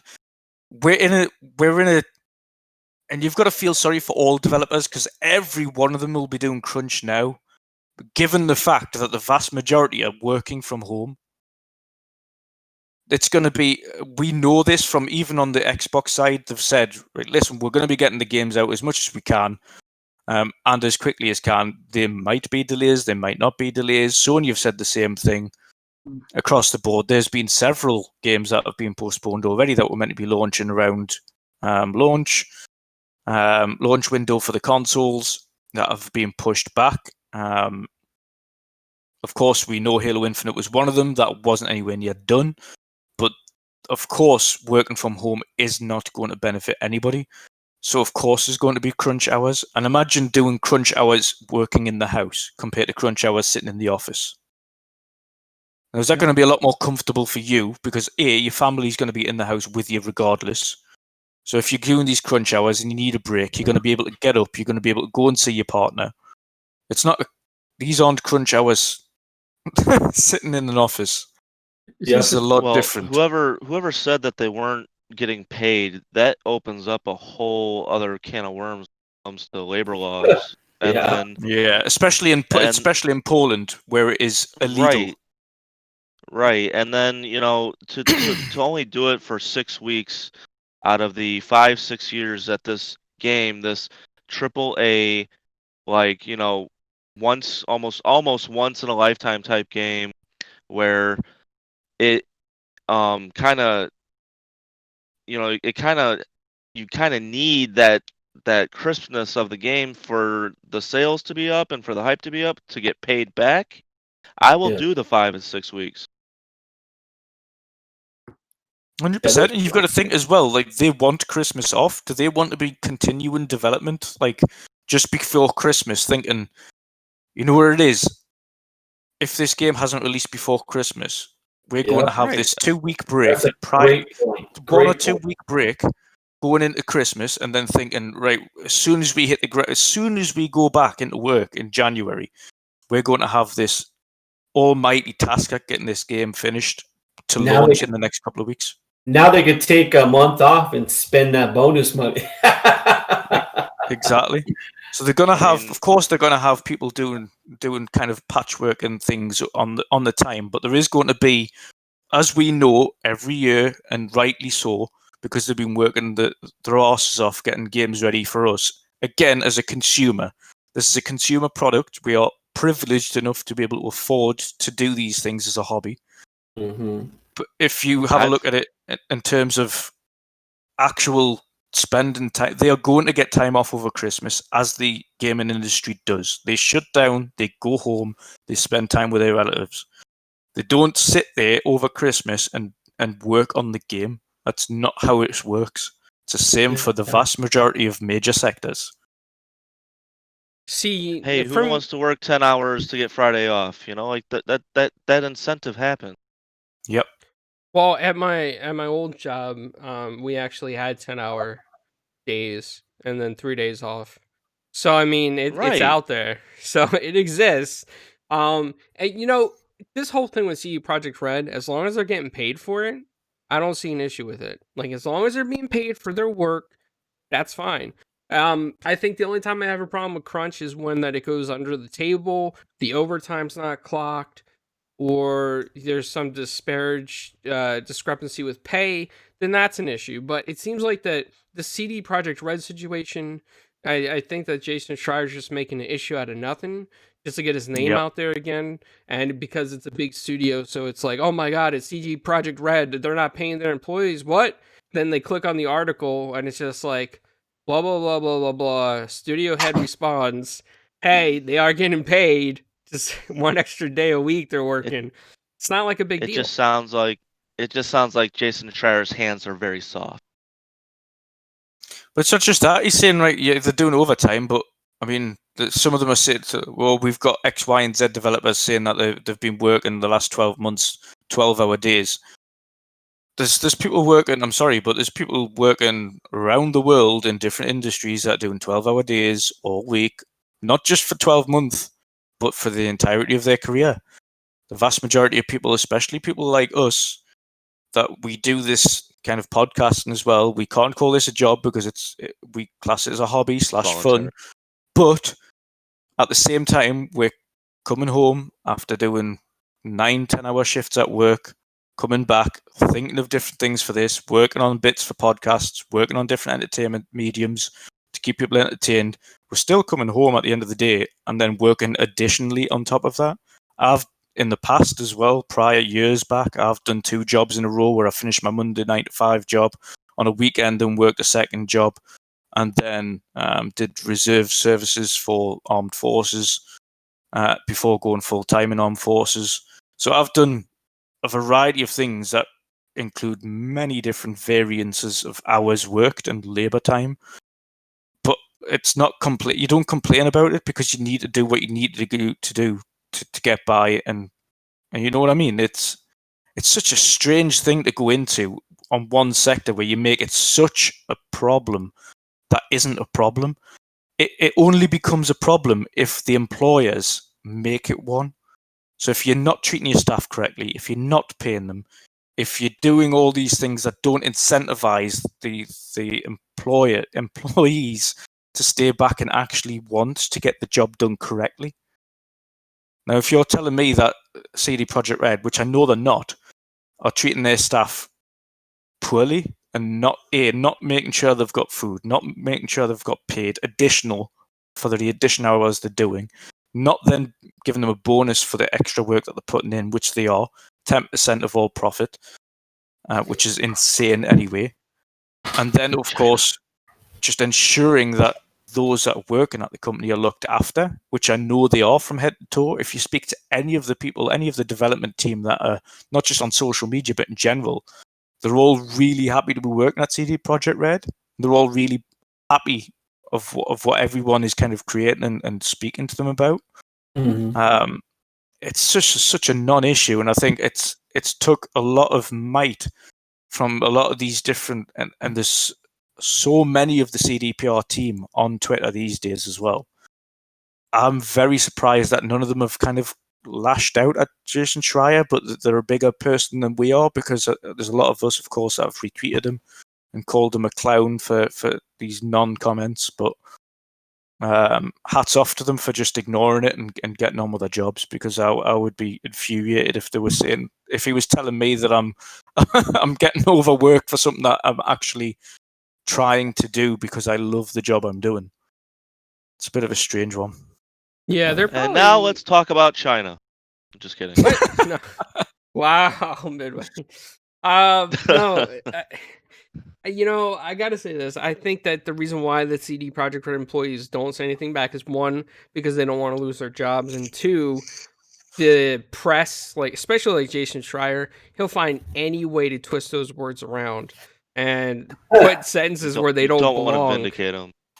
Yeah, it's like, it's just he's just gonna twist everything around. VJ, you got any thoughts on this? I actually came at it a little bit differently. I didn't see the Jason Schreier thing. What I saw was one of the guys I respect on YouTube, Yong Ye, and he was doing his video tagline. It was something, I just clicked on it. It was CDPR Crunch, and where they mandated overtime when they promised not to do so. So you could say, and I think what's important here is it's in a similar vein to what Dutch is saying, but maybe slightly differently. You could say, Jason Schreier could come out and say, oh, well, the project itself was poorly conceived and poorly planned, and the management and production team are not quite good enough, right? Or ill prepared, right? I'm hoping that we all understand, and I think I just said it in my previous comment on the previous topic, is understand that a video game is incredibly difficult and strewn and scattered with risk consistently, right? There's a multitude of facets that need to come together before a game design is done, let alone a demo, right? Ever even coming together. There are now, obviously, we know in these big AAA games, several hundred people, involved in making a game, all with varying skill sets, talents, mindsets, psyches, strong creative opinions and personalities, which are all inevitably, over a 4-year period, are going to be pulled and stretched to the limit, given how long, game development schedules are these days. Every member of every team is going to evolve over a 4 or 5 year period. We do that without even being in development, right? And I mean that sort of like in the broadest sense. No one is even in a seasoned HR division, right? Which another thing maybe Jason Schreier could point out, right, a finger at, right, can truly predict the trajectory of a single individual. If you're working on a 300-person AAA game, and if you're creating something that is as ambitious as, say, The Witcher, Final Fantasy, is it Red Dead 2 and The Last of Us, crunch is and always will be inevitable. Even teams, and I don't know who was mentioning it, about indie games, 1-man and even 5-man teams crunching. I think it was you, Dutch, right? And, yeah. Even teams as small as an individual, up to 50 people working on a B+ game, ends up in crunch, even though it was never the intention, principle, or philosophy to do so. Who has the philosophy to go into a game, make a game, and say, you know what, we're going to make sure everybody crunches at the end?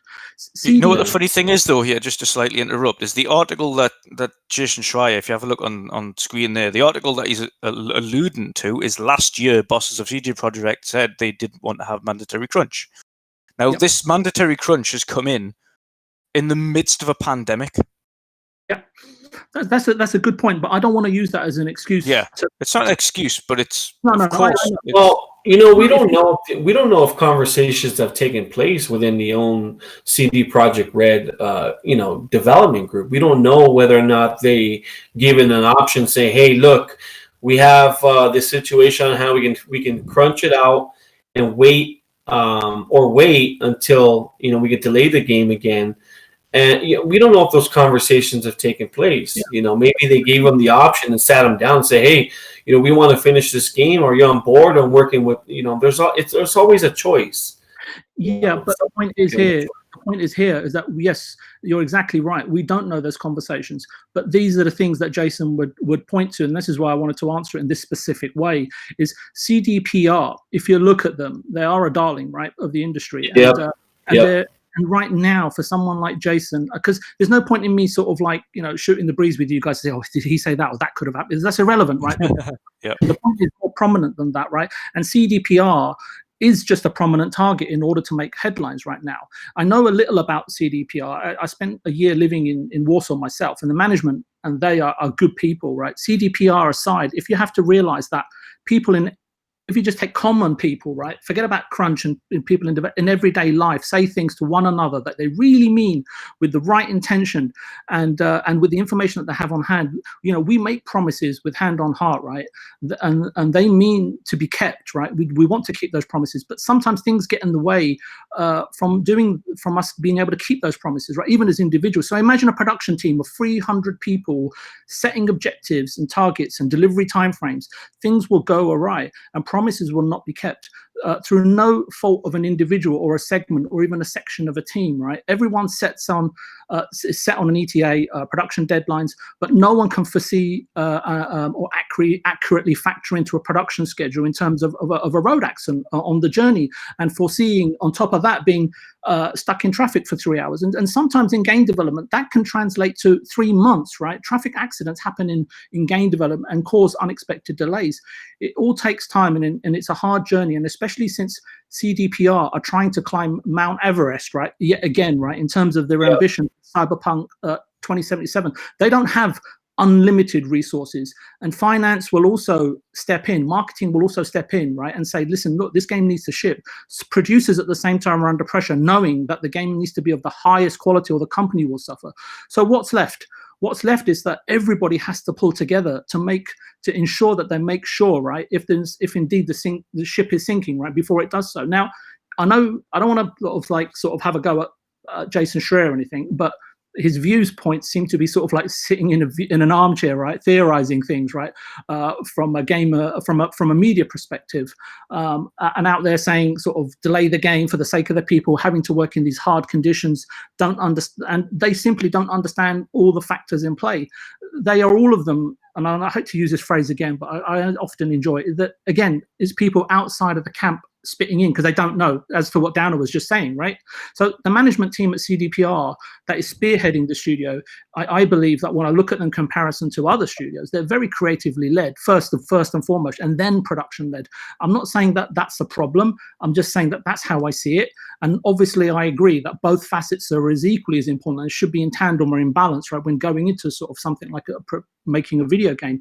But if developers are going to come out and still sort of harp on about crunch, right? And there may be a few, I think Clowns touched on it. Some people come out and say, oh, well, I wasn't paid and I was forced to this and I fell over and whatever, right? I ended up in hospital.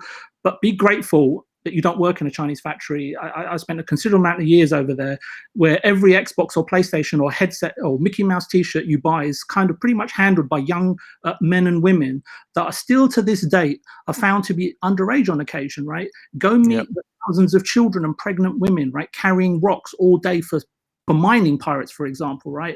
And how many of us would prefer, and I think I'm just touching on something Dutch did, right? Prefer to develop a game versus being a nurse, a cleaner, a lorry driver. And those guys, do incredibly long hours, right? 14, 15 hours, right? On dangerous roads and motorways. And then you just have to look at this, what was it, the student worker at Foxconn. And this was only a couple of years ago who was assembling iPhones and then proceeded to jump out of a window. And then Apple and Foxconn was subsequently accused of violating local labor laws, right, and poor labor practices. I think that was in 2018. That's not that long ago, guys. And there are more uglier things that we can talk about that would make our stomachs turn, right?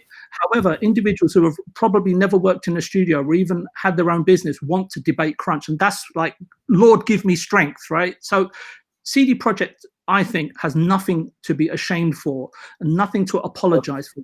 If they like I think Dutch said and a clown said, if they're managing the welfare, and especially in this turbulent and unwanted situation, they are all still finding their way to be a great, if not the greatest company out there. They're still growing, right? They're not the finished article, and of course they may very well want to eliminate crunch going forward. But as I said, it's a fantastic goal to have, and it's not as simple as flipping a switch. And I know that CD Projekt Red, and I think somebody was saying about Christmas and going away. I know that these studios like CDPR and so on and so forth, right? They have a lot of young people cutting their teeth on possibly their first project, and they don't all live in Poland. They come from surrounding countries like Hungary and so on and so forth, right? A lot of the people that work in the cities have wives and families and houses and everything outside of Warsaw, right? Which is quite a trek, right? Where they all come from villages and stuff like that as well. So, and I have friends that I had a few friends that worked at Naughty Dog for several years, and they get an education there, right? Like people do at CDPR. Once they've got that in their resume, they can go anywhere. And it's similar to a law student, right? Of which I think over 90% of which experience significant stress due to the aspect of just so much reading involved. CDPR, and I think, and the producers have, and in my opinion, and from my experience, have a thankless job, and good ones are really hard to find. And this is why I touched on Shannon Studstill and Jade Raymond, like when being hired by Google, it raised an eyebrow for me, right? They are constantly spinning dozens of plates, and it's hard to manage. Yet we as consumers, well, some of us, not obviously this prestigious panel, want the best games possible, but you want it made in a development studio equivalent of a utopia, right? Everything good often comes out of adversity and incredibly painstaking hard work. It may be the right time also to recall something that's just popped in my head. Remember, it took Michelangelo 2 lots of, I think, 4 years over a 20-year period, right, to complete his work on the Sistine Chapel. That's it from me. I think the best thing that a developer can do is just say, look, it's done. It's done. That's pretty much it. Thank you for encapsulating my whole comment there. Thanks, Midway. I like how you top that off with the Michelangelo analogy, buddy. Good job. Yeah. It is a piece of art. One of these days, VJ, me, you, and Midway, we got to go get some fish and chips, like the real English kind, because Xbox Pope always tells me how good that is. Wait a minute. Hold on 1 minute. What is your fish made out of first? Because in the States, it's made out of cod. Okay. All right. So you guys have it made. You guys have the good stuff. Over here, we got the cheap stuff. It's called Pollock. No. No. Hey, clowns. Clowns, this is really awesome. It looks like we almost have 400 watching this right now. Wow. I don't know how that's possible, but everybody just 434. Ask questions. Keep it going, guys. We appreciate it. I guarantee you, they're not here for me, I'll tell you that. I think they came here voice. for Downer, because Downer was down on Xbox in the beginning of the generation. Now he's back. He's like got his Xbox wings and he's floating in the sky with cloud gaming, right? Yeah. That's it. 400. It keeps growing, guys. So thank you everybody for joining in. Yeah, hit that like button, guys. Thank you.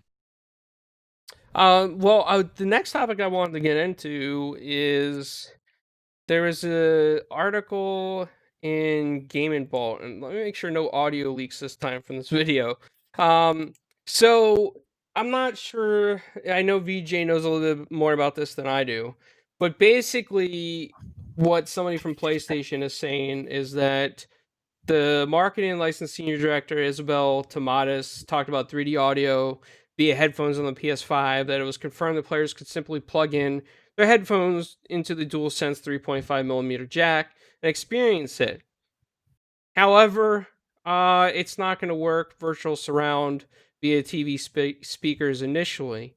And I think it has something to do with the codecs on the system or something like that. But I'm not exactly sure why they would want to launch a system that is not prepared for TVs. I feel like that a lot of people still have like 720 4K TVs, and I feel like that they should know what kind of codecs are on those TVs and those speakers and what they can play.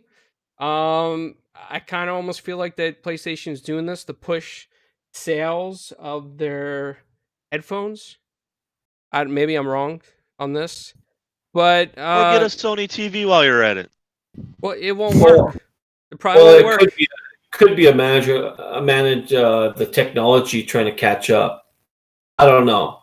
So You think the PS5 is that just so far advanced that the Xbox seems to work with speakers, but the PS5 can't? It's You mean like with that RDA 9?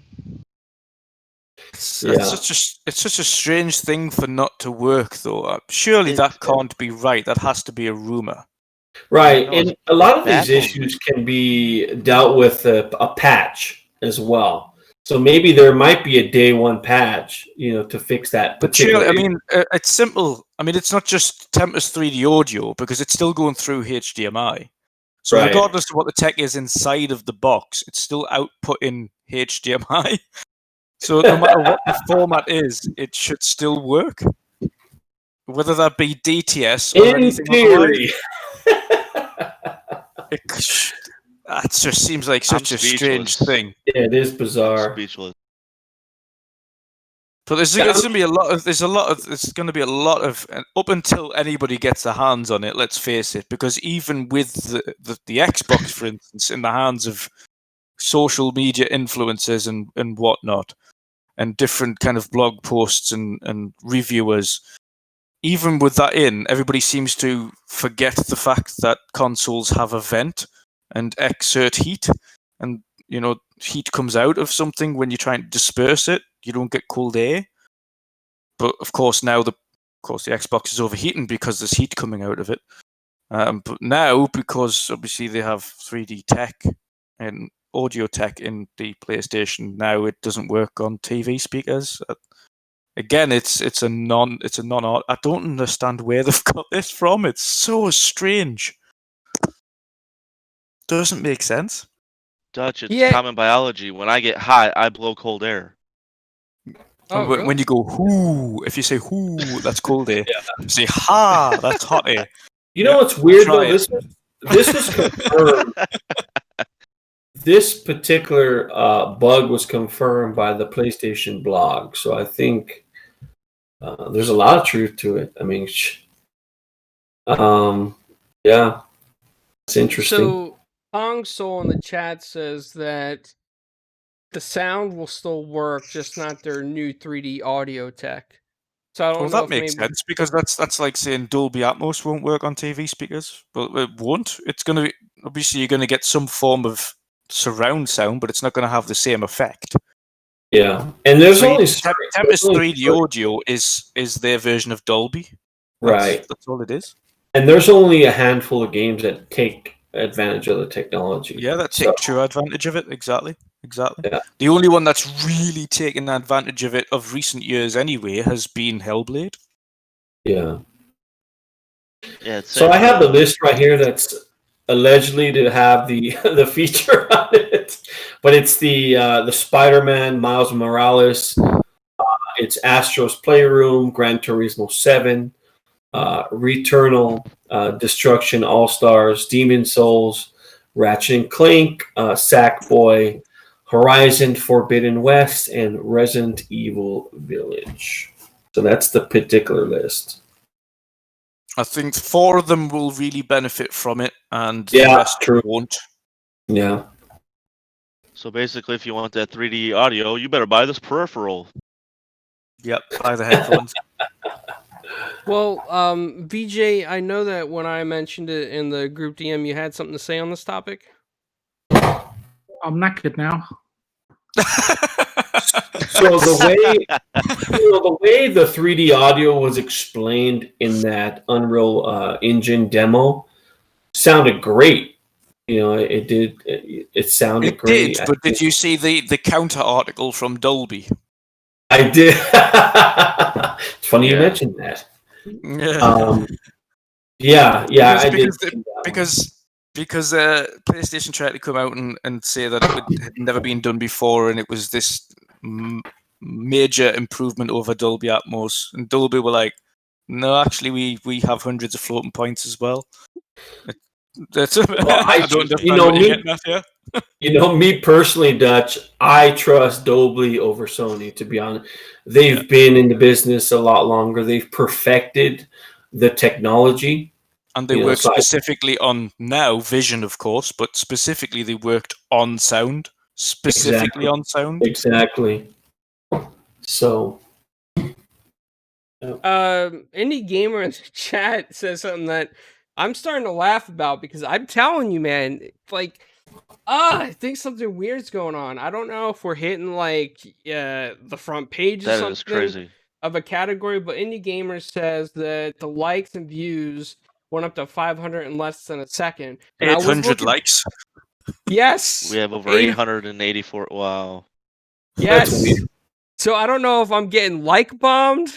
Like somebody just coming in, hitting the like button. That's not a problem, clowns. Yeah. Well, we had 2 thumbs down, but now it's only 1 thumbs down. So somebody changed their mind somehow. I don't know. Yeah, we changed someone's opinion. That was me. I went from like 150 to 880 likes. I was like, what? So how many people do we have in the chat at once? Holy crap. It says 402 right now. Yeah, it had close to 700 before. Okay, so maybe that makes sense. Well, thank you all for watching this awesome show. VJ, you're great. All right, let's quit while we're ahead. No, I'm just shut the show down now. Well, I mean, we're kind of out of topics. This is like the last topic. I said something that clowns before that'll make people laugh. And that was Jeff Keighley. Oh, not him again. Oh yes, he's back. He's back. For someone who's so new into the gaming news, did you hear VJ about Keighley? Oh, not him again. Yeah. So Jeff Keighley, this is on DualShockers. Jeff Keighley reiterates that titles released in previous years can qualify for Game of the Year at this awards. Who was to give Death Stranding? All right, Hootie Shaft. So previous, I nominate Death Stranding again for Game of the Year. And sorry, Jedi Fallen Order, you're not in it again. Yeah. It's such a strange thing to say. You can't. The whole purpose of Game Awards surely is to award games within that year, not to go back to previous generations and go, oh, you know where it is. Actually, I really liked this game for their sound, so I'm going to give them a new award. But then that nullifies the award that they give for sound that year to whatever it was that was given to sound that year. Dutch, you know what this is just another opportunity for Jeff to, bask in Hideo Kojima's glory. Yes. I'm surprised he doesn't live at his house, for crying out loud, but that's another topic for today. I think he does. I think he already does. I seriously think he's starting to get a little delusional at his power. He lives in Hideo Kojima's ego. That's where he lives. It's a big space. Yeah. I mean, he creates some wacky games. I'd love to. The only thing I'm hoping for from Kojima is for him to get his rights back to Silent Hills and make that game. Anything else? I'm a huge fan of Silent Hill for sure. I don't do scary games because in real life I would never be going forward into the danger. Thank you. So I had a chance to play just recently on the Xbox platform, The Suicide of Rachel Foster, and I don't know if you guys have played that particular game. No, not yet. So it's set. Ironically, it's set in Montana, that's where I currently reside right now. But so it's based off it's a daughter whose parents have passed away. And she inherited. It's a great game for Halloween. She inherited a hotel, and it just so happens to be a haunted hotel. The father had an affair with with someone other than obviously her mother. And she was killed, not in the hotel, but she was killed just outside, just outside the hotel. So she haunts the hotel, and it's not this boo type, jump scare type game. It's not like that. It's little things that go on with the audio. Like the game has the 3D audio effects. It utilizes, just the sounds, the creaks, the if a door will slam, you'll hear footsteps, and that's all the game is. It is a walking simulator. You find clues on what exactly happened, and not to give too much away, but some serious stuff went on in that hotel. It's the game mechanics work like the game. What's that fire game that? Oh my god. It's not Firestorm, but you guys know what I'm talking about. It's that fire walking simulator where he's in the forest and basically he's Firewatch. There you go. Yeah. Sorry, thank you for saving my butt there. That was my first indie game I played this generation. Love that game. Yeah, so the game is exactly like that, except inside a hotel. So it's very cool. I really enjoyed it, even though it took me about 7 hours to beat. So you can get that game for $20 right now. So I do recommend that game.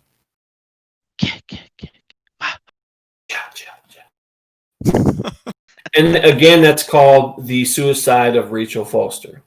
See, I heard mixed things on that. I am from some friends that review games. Some didn't like it at all. Some thought the voice acting was bad. Other people loved it.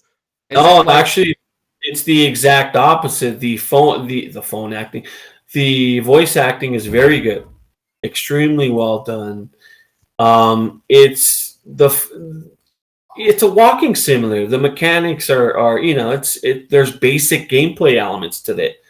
People get bored about it. That's why it hasn't reviewed as high, maybe as it should have. But what makes a great game, as far as story goes, is there. It has a great story. It has good characters. It has a great environment, and the sound's great. So if you enjoy walking simulators like I do recommend that game. Okay, well, that's something I'll have to check out then.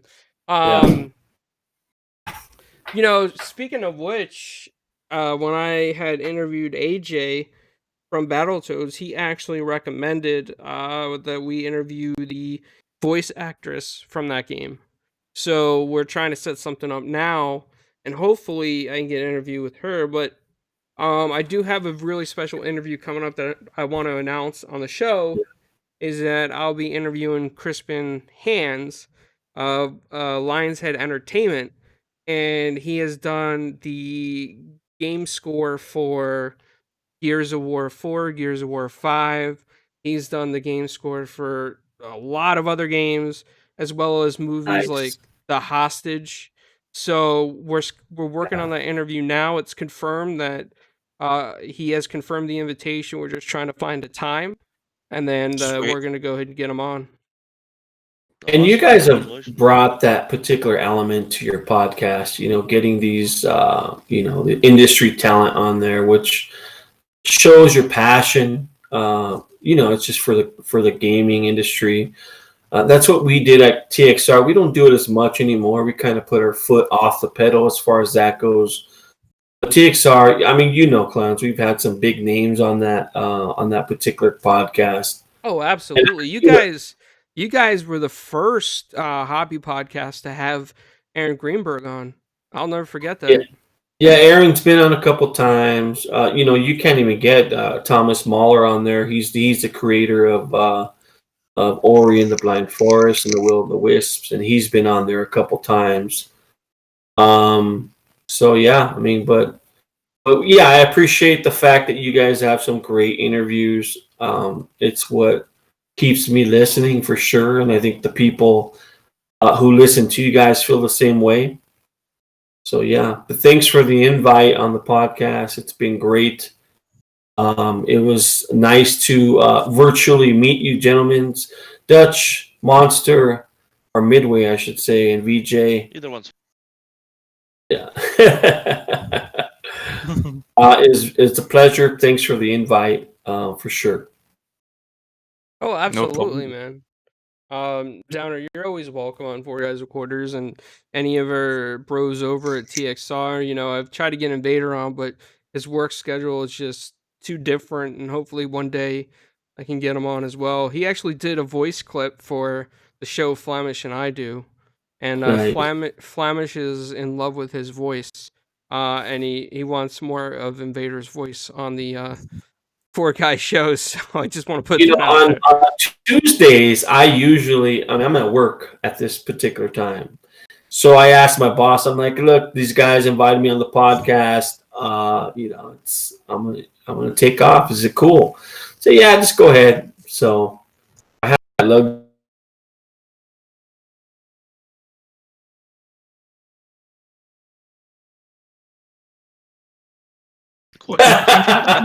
You know what we did? We did have our crunch in July and August, and it's considered our crunch, where the tourists come in. You know, we're about 45 minutes from Yellowstone.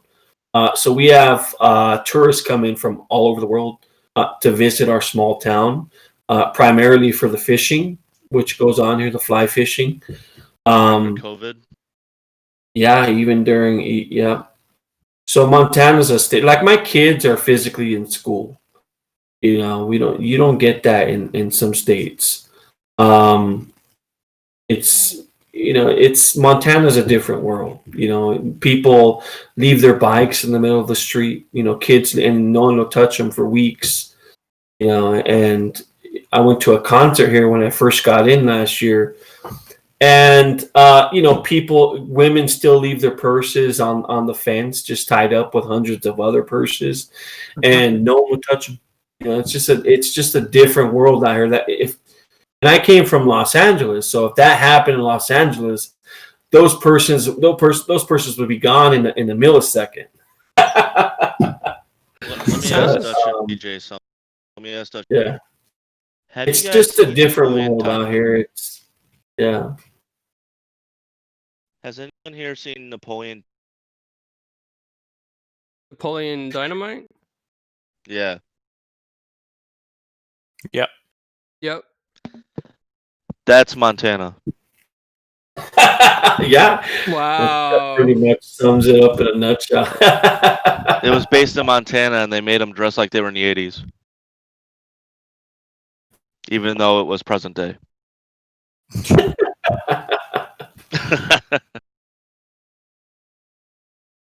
All right, bring us home, clowns. Let's do it. Yeah, I'm gonna bring us home, Downer. You just made me think of the sweet mountains in Montana. I'm sorry, man.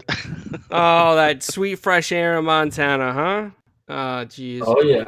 All right, guys. Well, we did pass the 2-hour mark tonight, and we had some really lovely people hitting that thumbs up button a lot. I hope your fingers aren't sore wherever you are. So that was great. I thank you guys for that, and everybody who came out and showed your support. I always appreciate it. Everybody on the panel appreciates it. And, you know, Downer, longtime friend, Downer, besides Sea of Thieves and hanging out with Tim Dog, where can people find you? You could find me on Xbox Live. It's Downer Space J. And you can find me on Twitter. So that's going to be Lone Master Who 07. I recommend you don't follow my Twitter because I could be a dick. But yeah, it's been fun, guys. You can find me there on those two platforms. Clowns, I appreciate it once again. And we'll see you on the flip side. Yeah, no problem, man. Dutch, where can people find you? I'd like to say thank you, first of all, for getting us on the podcast, buddy. I obviously enjoyed having you on last week with the Iron Lords. That was a load of fun.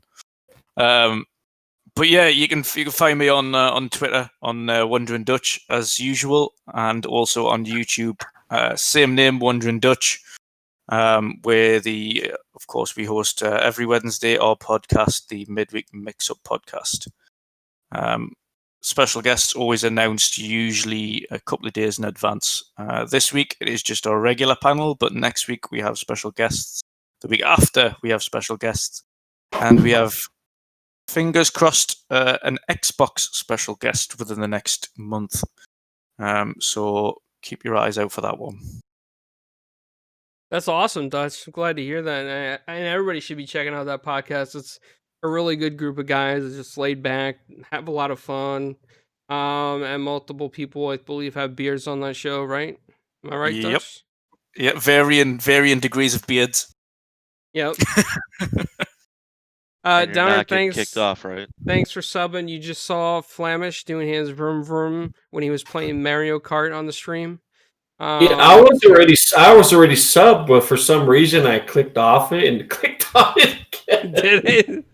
Well, you made Flamish pop up, and he said hello to you. So, congratulations on that. And to the ever outstanding panel that always makes Four Guys Recorders possible during this season is the awesome Midway Monster and VJ. Midway, where can people find you? Xbox Live is Midway 7 Monster. On Twitter, it's Midway 8 Monster. For some reason, the 7 was taken. Great show, guys. VJ, I love you. I never insult you. Dutch, it was a great time talking with you. Very informative. Downer, you're one of the OGs that I listened to when I first started getting into video game podcasting, listening. So, Midway, that's unfortunate. Because I won't even listen to myself. well, gladly it wasn't just you. Okay, so you were part of a great panel, and I'm glad I finally got to talk a little news with you. Great show, guys. Thank you. Appreciate that, brother. And VJ, where can people find you, man? Well, they can find me on the show every Tuesday. No, I just want to say next time you have Downer and Dutch on, I think you need to schedule like a three hour show. Yeah? I can talk. I could talk, but oh my goodness. Yeah, I think this is a record for us, huh? This is the longest show so far. Everything has been a record. The time, the amount of people watching, and the number of likes, everything's been a record. Great show. VJ, I was really impressed what you brought to the table, man. Good stuff. Very informative, very highly intelligent, at least from my perspective. Some people obviously tell the truth, but thank you. I appreciate it anyway. No, just kidding. And Midway, yeah, you can call me whatever you want. I've been called much worse, trust me. And and Dutch, it was a real pleasure. I do follow your videos on occasion when I have time, and I really appreciate what you bring to the community. It's much appreciated. And Clowns, thanks again for having me on, and I'll continue to do my best for you and for the chat. Thanks, VJ. I appreciate that, man. Yeah, and I appreciate it as well. Thank you very much for those words. Next week, I just want to announce so all you guys know, we're going to have King from the Iron Lords podcast and Dealer Gaming on. So it's going to be a fire show. And again, thank you for everybody coming out. And one more thing I want to say about Downer that most people don't know. This is a true fact about Downer that the internet wanted to forget. But I think it's funny, Downer, is when we interviewed David Jaffe, and in the middle of the interview, Downer said to him, "Why does PSN keep going down, but Xbox Live doesn't?" I'll never forget that question. And he didn't know what to say to Downer. Like, Downer just stumped him right there. There was no response on that. I'll never forget David that, Jaffe, Downer. he's a good dude. Yeah, David Jaffe. He is a good dude, yeah. He just rolled with it, Downer. You just put him through the test and he rolled with it. Clowns, when are we having when I don't know your schedule, Downer, but and I don't know if you're on other podcasts, but I'm definitely going to look you up on Twitter and give you a follow so I can see what you're up to. I'm not on. I don't stream on Twitch too much, but we have the TXR podcast. Oh, okay. Yeah, that we air every Sunday night. I see. Yeah, So just look us up on Twitter. If you have a Twitter account, it's at TXR Podcast. Is that you? Is that? Okay, I found it. Yep. Thank you. Okay, sweet. All right, guys. We'll see everybody next week, or if you tune into the 4GQ TV news show with the Belgian sensation Flamish across the nation. See you guys later. Thank you very much, everyone. Cheers. Now. Peace. Thank you, everyone.